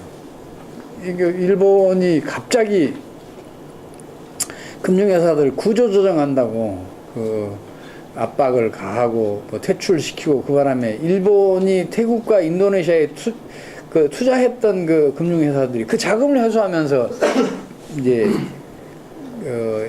태국이나 인도네시아가 외채를 차환을 할 수가 없는, 그러니까 외채를 빌려왔으면 그거를 이제 만기가 차면 이제 새로 빌려와서 그 갚고 또 빌려와서 갚고 이래야 되는데 그게 안 되는 상황이 온 거죠. 당시까지만 해도 그 일본이 거의 유일하게 유의하게 독일과 함께 세계적으로 국제수지 흑자가 가장 컸던 나라이고, 또한 저축률도 그에 버금갈 정도로 높았었고, 그리고 국내 저축이 과잉인 유의한 나라였다고 해도 틀린 말이 아닐 정도였었는데, 그 두 나라 중에 한 축, 그리고 독일보다는 거의 한 3배나 더 많은 외환보유고 및 경상수지 흑자를 기록했던 일본이 그 국제 금융시장에서 그 돈을 회수하니까 태국과 인도네시아는 어디서 돈 빌려올 때가 꽉 막힌 거죠. 그러면서 이제 외환보유고가 고갈 직전까지 가서 IMF 구제금융을 받아야 했고, 인도네시아는 그 바람에 이제 뭐 오히려 더 잘 됐는지도 모르죠. 독재 체제가 무너지고 이제 민주 정치가로 이제 전환되면서 지금 인도네시아가 지금 비교적 순조롭게 지금 성장하고 있어요. 근데 이제 인도네시아는 이제 소위 말해서 식민 제국주의 착취를 가장 크게 당한 나라 중에 하나예요. 그 이유는 우리 국제 경제 패권 이동에서 보셨다시피 그 네덜란드의 그 향신료 독점, 그것 때문에, 그리고 그 밖에 이제 뭐 고무 플랜테이션이 뭐 또 야자유 플랜테이션이 뭐 이런 것 등을 통해서 또 나중에는 이제 원목 수출 과정에서의 그 착취 때문에 인도네시아는 타격을 가장 심하게 받았고, 그리고 이제 그 식민지 지배의 그 후유증으로 국민성도 대단히 부정적이고 소극적이고 어떤 의미에서는 또 비관적이고 한 그런 국민성이 굳어져 있는 나라인데, 요새 이제 인도네시아 갔다 온 사람들 얘기로는 인도네시아 국민처럼만 열심히 하면 우리나라가 선진국 선도대를 진즉한다는 얘기를 할 정도로 그 더운 나라에서 우리나라보다 훨씬 강한 노동 강도를 버텨내고 있어서 인도네시아의 미래가 나는 어둡지 않다고 봐요. 뭐 어떤 사람들은 인도네시아 자원이 풍부해서 그런다는데, 자원은 재앙이 절대 축복이 아닙니다. 자원 많은 것이 국민들을 더 게으르게 해요. 또 이게 그 성장에 대한 의지를 약화시키고, 그래서 난 그건 재앙이라고 봐요. 우리나라 그 자원 없는 게 천만다행이라고 저는 생각합니다. 난 대륙분 거기서 석유 혹시 터지나 걱정하고 있어요. 그거 터지면 안 돼요. 이런 얘기하면 다 웃겠죠, 국민들. 역적이라 그러겠지. 근데 그게 현실이에요. 그러니까 바람직한 일이 결과는 항상 나쁘게 나타나고 하는 경우가 많아요. 자원 개발도 그렇습니다. 그 인도네시아는 이제 장기적으로는 긍정적인 그 영향을 끼쳤지만 태국은 장기적으로도 부정적인 영향을 끼쳤어요. 이 태국의 아마 군사 정권 중에서 절제를 가장 잘하는 곳이 태국 군부가 아닌가 싶어요. 지금 태국은 지금 그 경제력의 약 70%를 군 출신이 장악하고 있습니다. 태국 재벌들은 대부분 다 군 출신이에요. 그리고 국회도 약 한 80%, 의회도 한 80%를 장악하고 있고, 또 정치권이 항상 군부의 눈치를 봐야 하고, 물론 이제 군대의 역할이 지금은 비중이 많이 줄어든 건 사실이에요. 예. 과거에는 왕도 이 군부의 눈치를 봤었는데, 최근에 군사 쿠데타를 일으켰다고 군대가 스스로 철수했잖아요. 이 왕이 지지할 수 없다고 딱 하니까 철수할 수밖에 없는 상황까지 와 있어요. 그만큼 이제 태국 사람들의 민도도 높아졌고 민주화가 진척되고 있죠. 되고 있는데 이 IMF 직후에 군부의 발언권이 굉장히 강해졌어요.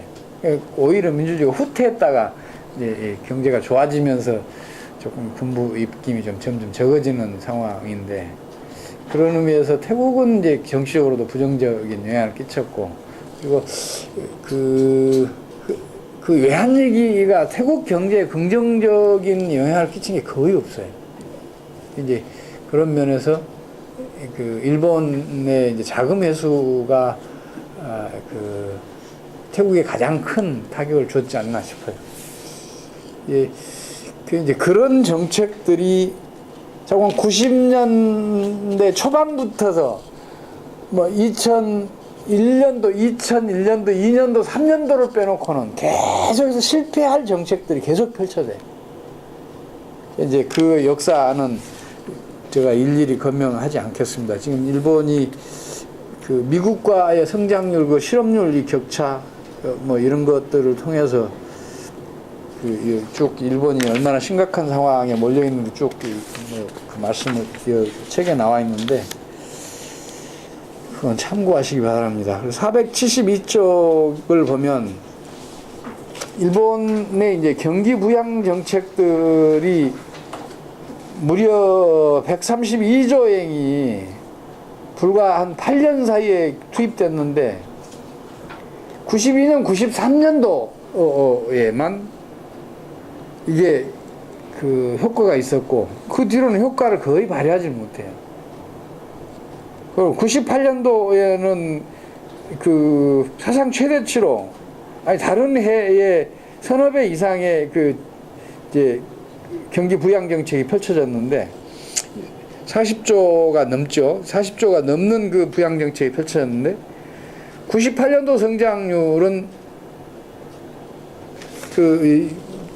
여기에 나와 있듯이, 그러니까 98년도, 99년도 연속 마이너스 성장을 해요. 그러니까 외환위기를 겪지 않은 나라 중에서 연속 2년 그 마이너스 성장을 했다는 거는 얼른 생각할 때 이 도저히 이해가 안 되는 거예요. 그 진앙인 태국이나, 그러니까 인도네시아는 참 했다. 마이너스 성장 계속했었는데, 일본이 오히려 아시아 외환위기에 가장 큰 타격을 받았다, 이렇게 해도 틀리지 않을 정도예요. 당시에 일본은 경상수지 흑자가 여전히 대규모였었고, 일본의 기업들 경쟁력, 성장력은 뭐 세계가 알아줄 정도로 대단히 왕성했었고 그랬는데 2년 연속 마이너스 성장을 했다. 이거는 이제 일본의 경제 정책이 근본적으로 틀렸다, 이걸 증명을 합니다. 이제 이제 쭉 읽어보시면 되겠는데, 특히 이제 지금 아무도 이 문제를 거론하지 않고 또 믿지 않고 있지만, 내가 봤을 때는 국제수지 흑자가 경기 부진을 부르지 않고는 다른 원인이 없는 것 같아요. 일본의 모든 것들이 다 최소한도 경기에는 그러니까 긍정적이지는 않더라도 중립적이기는 했단 말이에요. 다른 변수가 없어요. 경기가 하강할 변수가. 그 이제 98년도, 99년도까지 재정기축, 뭔가 그 경기 부양 정책을 펼쳤다. 그 뒤로는 안 펼쳤거든. 그 이제 물론 이제 2001년도 이때 이제 2001년도, 2년도에 경기가 하강하면서 그때 누구예요? 그 일본의 수상이 누구였지 그때? 그 2001년도, 2년도 그 신자유주의 정책 강력하게 밀어붙인 고이즈미가 이제 신자유주의 정책을 펼치면서 잠시 살아나요. 2002년도, 3년도에 잠시 살아난 것을 제외하고는 계속 0%대 성장을 계속하는데 이렇게 장기적으로 그 경기가 부진한 이유는 정책적으로 바람직하다고 여겼던 것이 오히려 부정적으로 영향을 끼쳤다고 볼 수밖에 없다. 이게 내 결론이었었고, 그게 뭐냐 봤더니 경상도 흑자더라. 근데 그때 또 상황을 또 보니까 독일도 저성장을 하고 있고 또 대만도 저성장을 해요. 이 국제 경쟁력은 세계에서 가장 막강한 나라들 아니에요. 대만도 계속해서 국제수지 흑자를 내고 있고 독일도 마찬가지고. 근데 국제수지 흑자가 대규모임에도 불구하고 대만도 저성장하지 독일도 저성장하지. 근데 그 공통점이 경상수지 흑자더란 말이에요. 그래서 그렇다면 경상수지 흑자가 문제구나. 그래서 이제 그 경제학적으로 추론을 해보니까 결국은 경상수지 흑자가 커지면 통화가치가 상승해야 되고, 그 통화가치가 상승하게 되면 이제 거의 유일하게 수출 경기에 의존해서 경기가 유지되고 있는데 수출마저 부진해지면 경기가 더 나빠질 것으로 판단해서 적극적으로 환율 방어를 하고, 특히 그 수출로 벌어들인 돈을 바로 외국으로 내보내서 환율 방어를 하는 그런 정책을 펼친 게 결국은 국내 소득을 해외로 이전시킴으로써 국내 경기를 부진하게 했겠다 하는 그 추론을 해냈어요. 이게 처음부터서 이런 논리로 구성된 건 아니고 왜 그랬을까를 계속 물어간 거예요. 나도 처음에 국제수지 흑자가 일본 경기의 장기 부진의 원인이라는 것은 그 처음부터서 그런 판단을 했던 거 아니에요. 다른 나라들도 그랬고 그 공통점에서도 발견이 됐고, 그리고 여러 정책을 펼쳤는데도 불구하고, 그리고 일본에 뛰어나다는 여러 경제 전문가들 혹은 정책 당국자들이 여러 그 길을 모색을 했는데도 결국은 경기 부진에서 탈출하지 못했던 원인은 뭔가 바람직하다고 생각한 게 사실은 바람직하지 못한 결과를 냈을 것이라는 그 판단을 기초로 해서 추적해 봤더니 그래서 흑자더라, 과도한 흑자더라, 이런 결론을 나중에서 도출한 거예요. 미리 도출한 거 아니에요.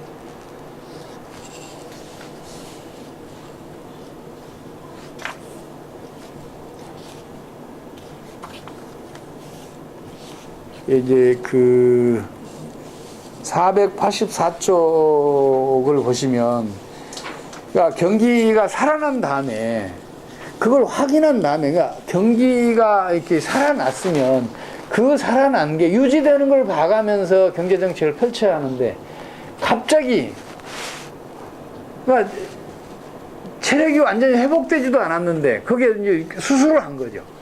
그 국가부채 축소시키겠다는 그런 수술을 단행하니까 당연히 그 이제 일본 경제의 건강성이 악화되고, 그래서 다시 이제 경기가 하강한 그 얘기가 쭉 써져 있습니다.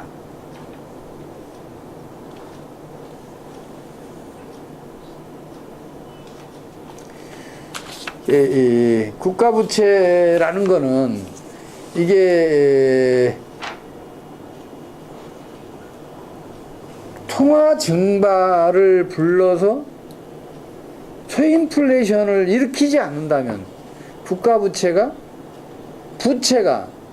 가계 부채는 마찬가지입니다. 부채가 경제난을 불러온 사례는 없습니다. 다만 국가 부채가 그 이자를 세수로 감당하기 어려워서 통화 증발에 의존하면 바로 초인플레이션이 일어나고, 초인플레이션이 일어나면 그야말로 최악의 상황이 벌어집니다. 이게 이제 전에도 제가 몇 번 강조했듯이 중남미의 1980년대 중후반에 나타났던 초인플레이션이에요. 그리고 1920년대에 독일 바이마르 공화국의 초인플레이션이고, 그런 상황으로 전개되지 않는다면 국가부채가 과다하다고 해서 꼭 경제의 난을 부르는 건 아니에요. 일본은 지금 국가부채가 GDP 200%인데 그거를 지금 일본 국내에서 국채를 다 소화해주고 있잖아요. 사주는 사람들이 있잖아요. 그러니까 일본은행의 통화 증발에 기대지 않아도 되잖아요. 그러니까 버텨지는 거예요.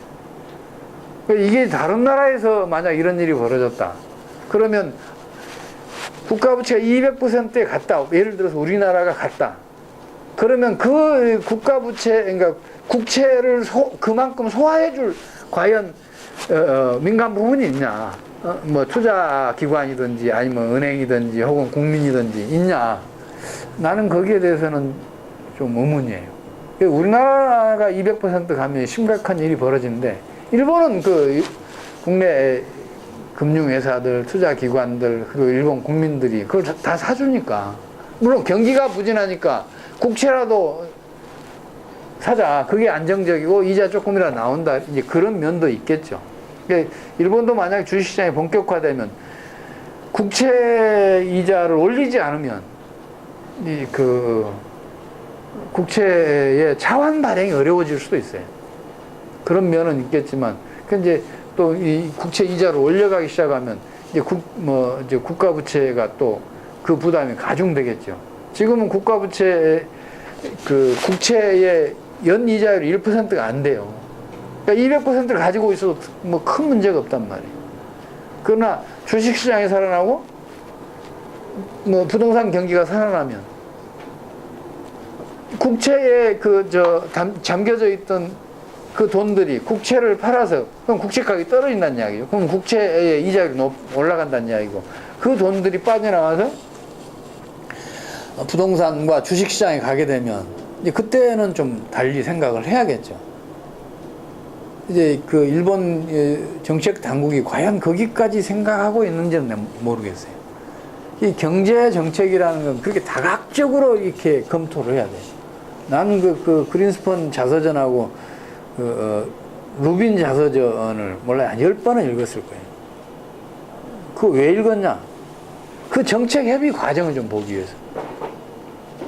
지금도 미국은 재무부 장관하고 FRB 의장하고는 매주 정기적으로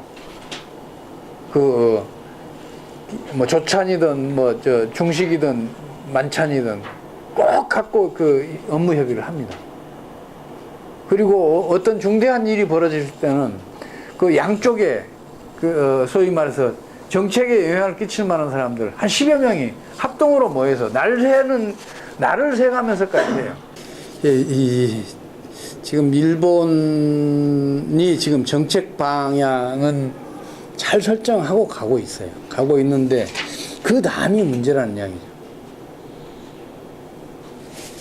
좀 제발 다각적인 검토가 이루어지고, 그리고 그 흐름에 맞춰서 정책이 펼쳐져야 되는데 90년대 중반처럼 섣부르게 국가 부채 줄인다 그래 갖고 경기를 죽이는 그런 얘기를 하지 않을까, 그게 두렵습니다. 뒤에 보면 어떤 경제 정책난에서 어떤 정책적 목표도 안정적인 성장보다 중요하지 않다는 걸 강조해 놨는데 그런 의미도 있습니다. 자, 일본의 경제 위기에 대해서는 이 정도 하겠습니다. 자, 질문 있으면 질문해 주시기 바랍니다. 제가 20분밖에 안 남아서 빨리빨리 가야 합니다. 경상수지 흑자가 지금 기준이 있습니까? 어느 정도 돼야지 적정하다. 그건 없어요. 없어요. 그러니까 경상수지 흑자가 바람직하냐 아니냐는 그 경상수지 흑자가 경기에 긍정적이냐 부정적이냐를 봐야 하고, 그리고 경상수지 적자가 어느 정도까지 감당할 수 있느냐는 그걸로 인해서 그 외환위기 혹은 환율 급변을 불러오느냐 안 하느냐를 봐가면서 판단을 해야지 그걸 미리 재단할 수는 없어요. 지금 3천억 달러 넘었어요. 우리나라는. 우리나라 외환보이고 예. 4천억 달러 4천억 달러 됐어요. 가까이 될까? 3,200밖에 300, 400? 200? 3,200억. 지금 3,200억 정도요? 네. 3,200억 달러 정도 될 거예요. 참, 그 MBC의 아침에 이제 환율 그 전쟁 그거 관련해서 전화가 왔어요. 근데 얘기하다가 결국은 환율 전쟁까지 못 갔는데, 거기에서 그 이제 외환보유고 이야기가 잠시 나와서 내가 그 얘기를 했어요. 외환보유고, 지금 현재 외환보유고를 어떻게 보시냐 그래서 내가 과다합니다 그랬더니, 지금 그 외환보유고 더 쌓아야 한다는 의견인데 그게 과다합니까? 내한테 그래요. 과다하죠. 외환보유고를 그 보유하는 데에 비용이 너무 많이 듭니다. 지금 현재로서. 지금 그 외환보유고 쌓기 위해서, 그러니까 외환보유고라는 것은 국고채를 발행해서 외환을 사들여서 쌓은 것인데, 그 국고채 이자만 해도 수십조 원이 지금 소모되고 있고, 그리고 환율 방어를 하기 위해서 거래 손실이 나타나고 있고, 또 저 환차손이 나타나고 있는데, 그 손실도 수십조 원, 어쩌면 100조 원 가까이 이렇게 이미 손실을 봤습니다. 그게 우리 경제에 부정적인 영향을 끼치고 있습니다. 그 얘기를 이제 그걸로 해서 딱 끝났는데, 우리나라 최고의 경제 전문가죠, 한 사람이. 그 사람이 나한테 전화가 온 거예요. 처음 알았다는 거예요. 처음으로 인식했다는 거예요, 자기가. 외환보유고를 가지고 있기 위해서 비용이 들어간다는 걸 처음 알았다는 거예요. 야, 그 외환보유고 너무 많이 가지면 큰일 나겠더라, 이런 얘기를 해주시는 거예요.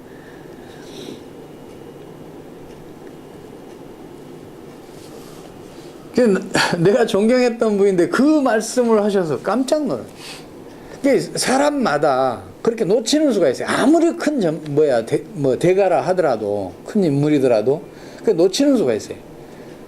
그러니까 자꾸 의견을 교환해야 할 거 아니에요. 특히 반대쪽 의견을 자꾸 들어야 한단 말이에요. 난 여기 와서 여러분들 가르치는 것처럼 지금 제가 하고 있지만, 가르치는 게 아니라 제가 배우는 게 워낙 많아요. 여러분들 질문을 통해서 배우는 게 참 많아요. 그래서 의미 있다고 봐요. 이 시간이. 이제 앞으로 2번 남았는데, 어떻든 간에 질문 많이 해주시고, 되도록이면 여러분들이 내 의견 한번 발표할 시간을 주십시오 해서 의견도 한번 발표해 주시기 바랍니다. 1번과 관련해서 질문하셨죠. 지금 일본이 이제 저성장으로 가고 있지 않습니까? 실업률은 어떤가요? 그러니까 실업률이 높지 않은 상태에서는 괜찮지 않을까 싶은데. 근데 이제 중요한 거는 뭐냐면, 그 고용 구조가 대단히 악화되고 있다는 거예요. 일본은 한때 1.8%까지 떨어졌어요, 실업률이. 일본은 그 실업률이 떨어지는 동안에 평생 직장이 아니면 일본 사람을 고용할 수가 없었어요. 그래서 이 고용시장은 모두 다 평생 직장으로 알았어요. 심지어는 우리나라처럼 정년이 있어요, 일본은. 우리나라 정년제도 일본에서 이렇게 들여온 건데, 정년이었는데, 정년 퇴직한 다음에 그 정년 퇴직한 사람을 잡기 위해서 오히려 더 보너스를, 그러니까 덤을 더 얹어줘야 하는 그런 일들이 벌어졌었어요. 장기간 우리나라처럼 외환위기나 이런 파국이 없이 쭉 고도성장을 해오다 보니까 그런 일이 벌어진 거예요. 근데 지금 일본은 지금 그 대학 진학률이 60%가 안 됩니다. 5, 6% 될 거예요. 그렇지? 그 정도밖에 안 돼요. 우리나라는 78% 정도 될 거예요. 근데 그 대졸자의 취업률은 우리나라가 훨씬 높아요, 일본보다. 일본은 지금 40%가 안 돼요. 이것마저 파트타임 취업자가 절반 이상이에요. 비정규직이 아니라 파트타임.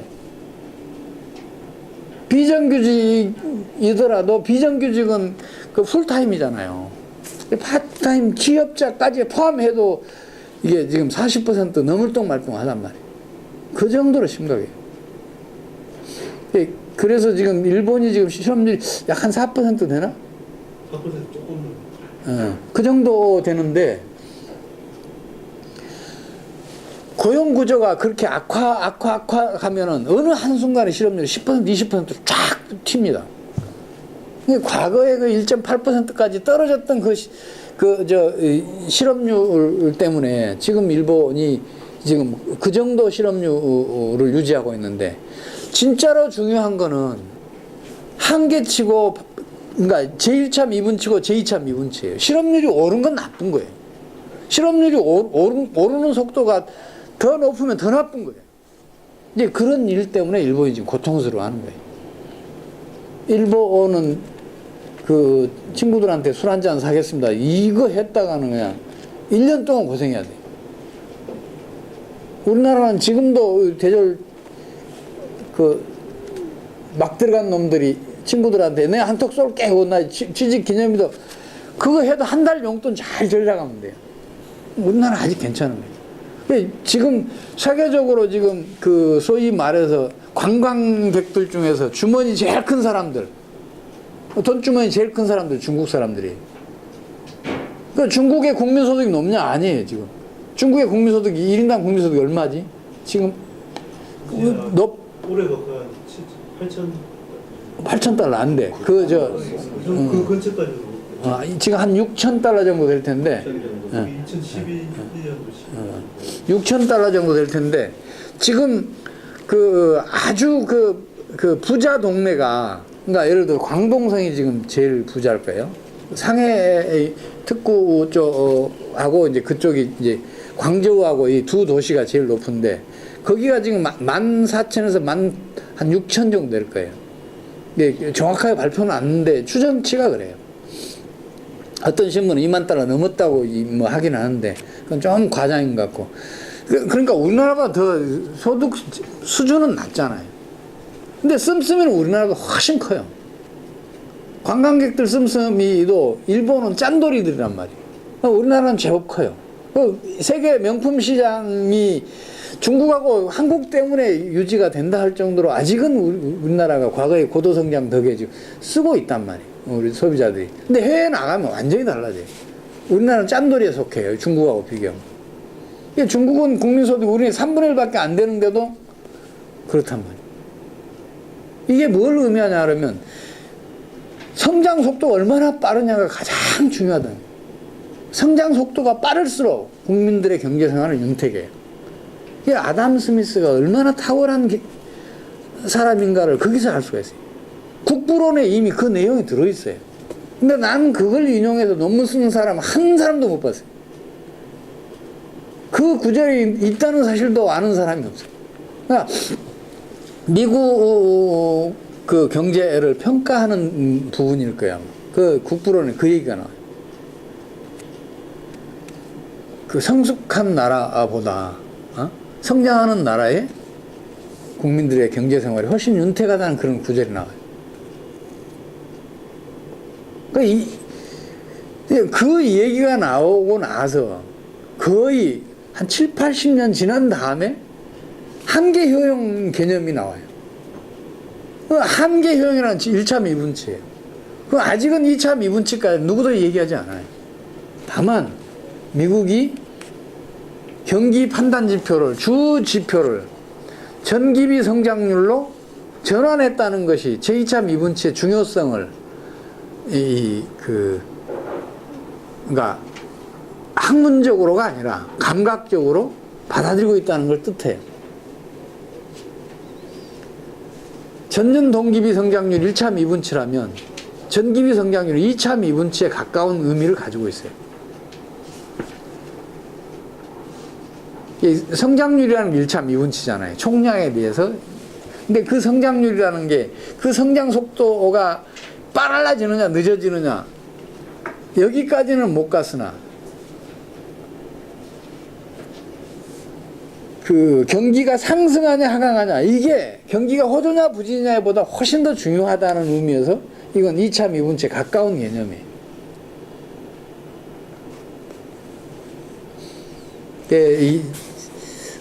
지금 일본의 실업률이 낮더라도 일본 사람들의 그 경제적 고통이 심각한 것은 그것 때문에. 또 다른 질문이요. 넘어갑시다. 그 최악의 경제재앙 초인플레이션. 이건 제가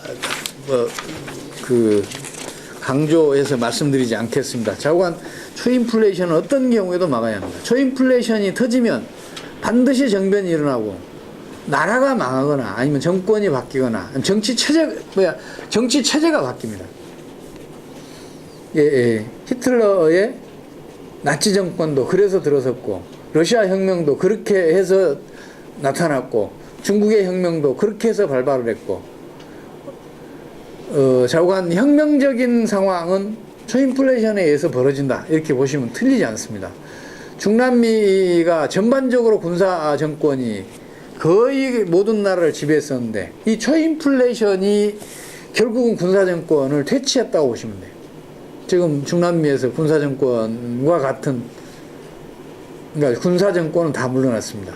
뭐 차베스 같이 희한한 그 독재자도 있지만 그 카스트로처럼 그러나 지금 베네수엘라는 지금 초인플레이션 전 단계에 와 있어요.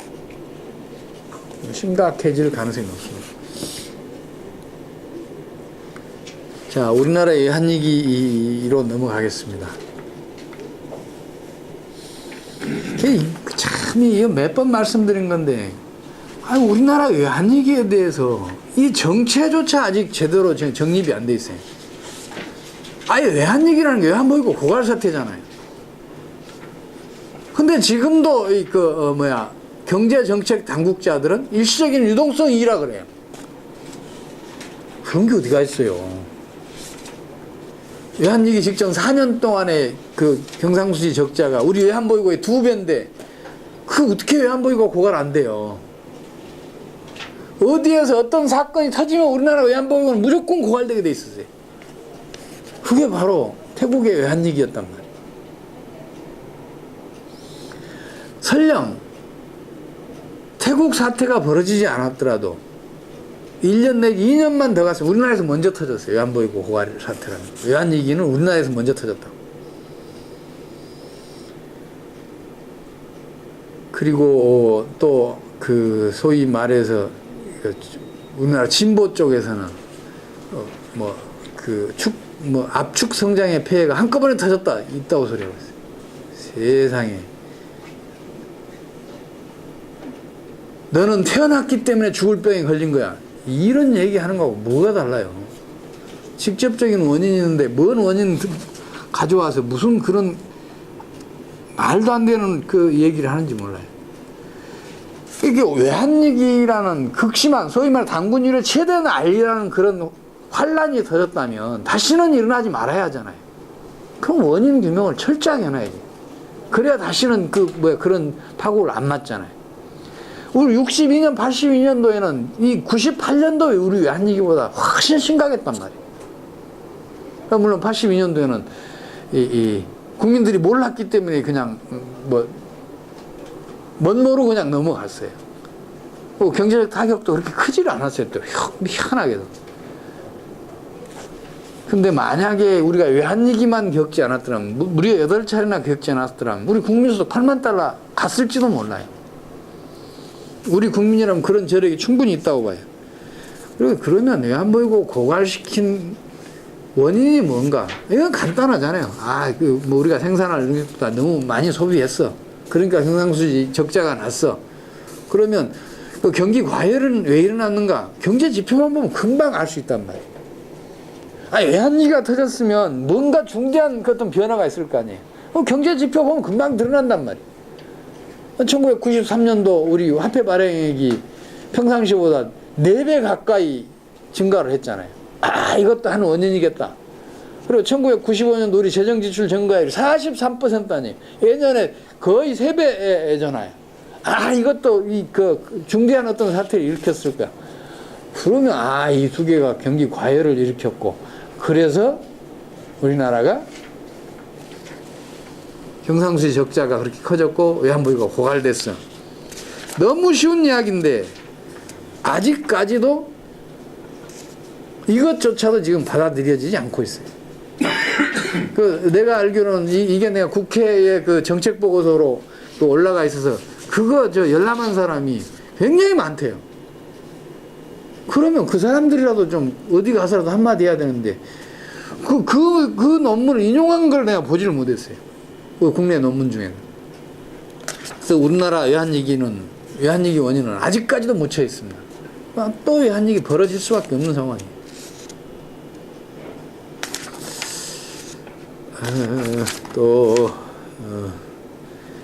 그리고 이제 우리나라가 좌우간 세계적으로 외환위기 극복한 사례 중에서 우리나라가 최고로 성공했어요. 일단 외환위기가 터지게 되면 빈부격차 악화되죠. 그리고 국내 기업들 외국에 전부 다 팔려야죠. 국부유출이 일어나죠. 그 다음에 이제 소위 말해서 외국의 종속적인 그러니까 대외 종속이 심화되죠. 그 밖에도 폐해가 한두 가지가 아니에요. 그리고 해고 노동자가 한 3, 40만 명이 생겼죠. 우리 3, 4만 개의 기업들이 도산했죠. 이런 후유증과 부작용도 다른 나라에 비해서 훨씬 적었어요. 또 외환 위기의 강도는 우리나라가 제일 강했단 말이에요. 세계적으로. 당시까지 IMF 구제금융 규모가 IMF와 미국 등의 상업은행들이 모두 이렇게 구제금융 해주기로 했던 그 규모가 예전 규모의 2배, 3배 정도 돼요. 그렇게 엄청난 구제금융을 받아야 할 정도로 심각한 사태였는데, 그럼에도 불구하고 후유증 부작용이 가장 적었고, 또 경기를 상승으로 전환시키는 기간도 가장 짧았고, 경기가 상승한 다음에 성장률이 10% 넘어간 사례가 우리나라 거의 유일하고, 연속해서 높은 성장률 기록한 것도 우리나라 유일하고 그런단 말이에요. 근데 이 성공한 정책마저도 지금 실패한 것으로 둔갑돼 있어요.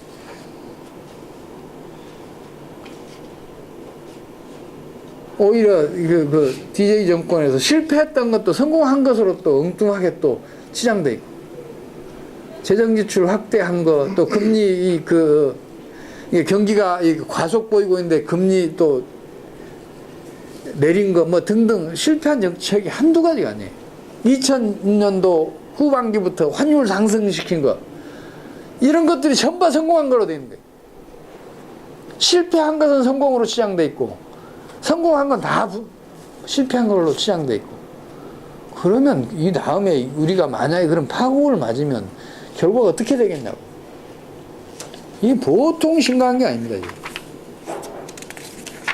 우리 연구소 경제학이 진짜 빨리 세계 무대에 알려져야 할 이유가 이거예요. 제가 미국 쪽에 신경을 쓰는 이유가, 미국 쪽에서 우리 연구소 경제학이 평가를 받으면 아마 국내 언론은 난리 법석을 칠 거예요.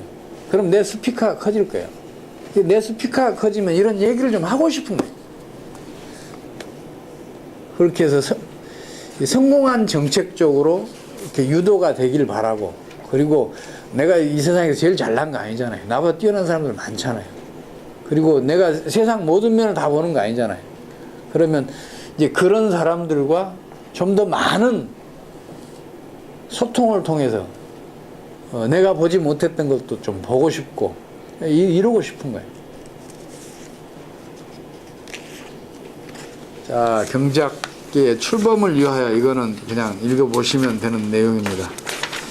시간이 한 3분 남았는데 40분까지 끝내달라고 사정사정 했답니다. 그래서 겨우 이 장소를 구했어요.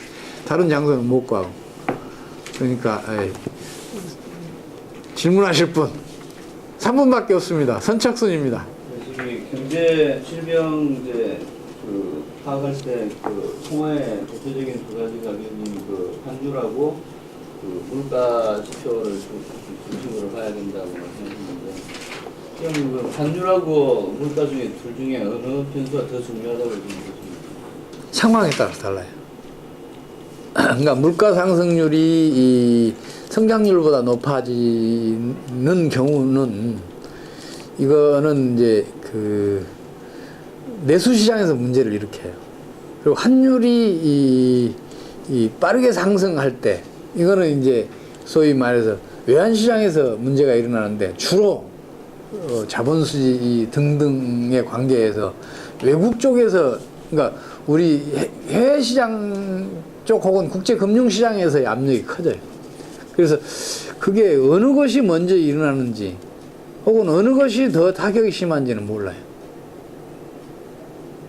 그러니까 물가 상승률이 성장률보다 더 높아지기 전에 차단해야 하고 그게 먼저 나타나면 그리고 환율이 급격하게 상승하거나 하락할 때에도 이 경제가 버텨낼 수 있는 수준인지 아닌지 좀 판단을 해볼 필요가 있어요.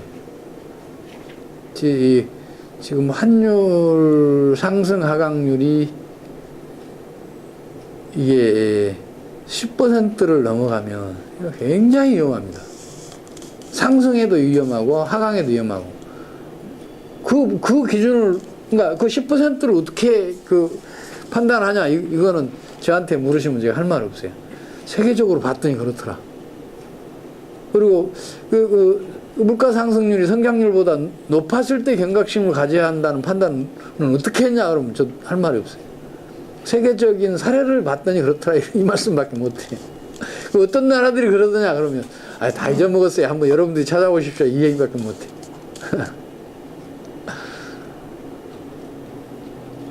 여기 몇 쪽? 여기 484쪽인데요. 저기 말뜻을 잘 이해를 못하겠어요. 예. 여기 위에 이제 보면은 그러나 재정 지출 증가율이 경상 성장률보다 더 클 경우에 지속 가능성이 없다. 네. 이론적으로는 재정 지출이 국내 총 생산을 넘어설 수도 있기 때문에 여기 잘 이해가 잘 안 돼요. 예. 지금 예, 그 재정 지출 증가율이 더 높아진다는 이야기는 이 국내 총 생산 중에서 더 많은 부분이 재정으로 넘어간다는 얘기 아니에요. 예. 그래서 이게 이제 그 재정 지출 증가율이 높아지면 재정 규모가 나중에는 경상 GDP보다 더 커지는 수가 있어요. 증가율이 더 커지면. 그런 상황은 벌어질 수 없다는 이야기예요. 재정이라는 게 뭐 최고로 확대됐을 때가 그 전쟁이 일어났을 때 60%까지 국내 총생산 60%까지 상승한 경우가 있어요. 그리고 그런 경우는 그게 지속이 되면 심각한 경제난이에요. 지금 북한이 그렇습니다. 그럼 국내 총생산 중에 40% 갖고 먹고 살아야 하는 거예요. 국민이, 인민이. 그럼 얼마나 그 팍팍하겠어요. 꽃제비들 생기는 이유가 그런 데 있죠. 재정 지출 증가율이 경상 성장률보다는 더 커질 수는 없는 거잖아요.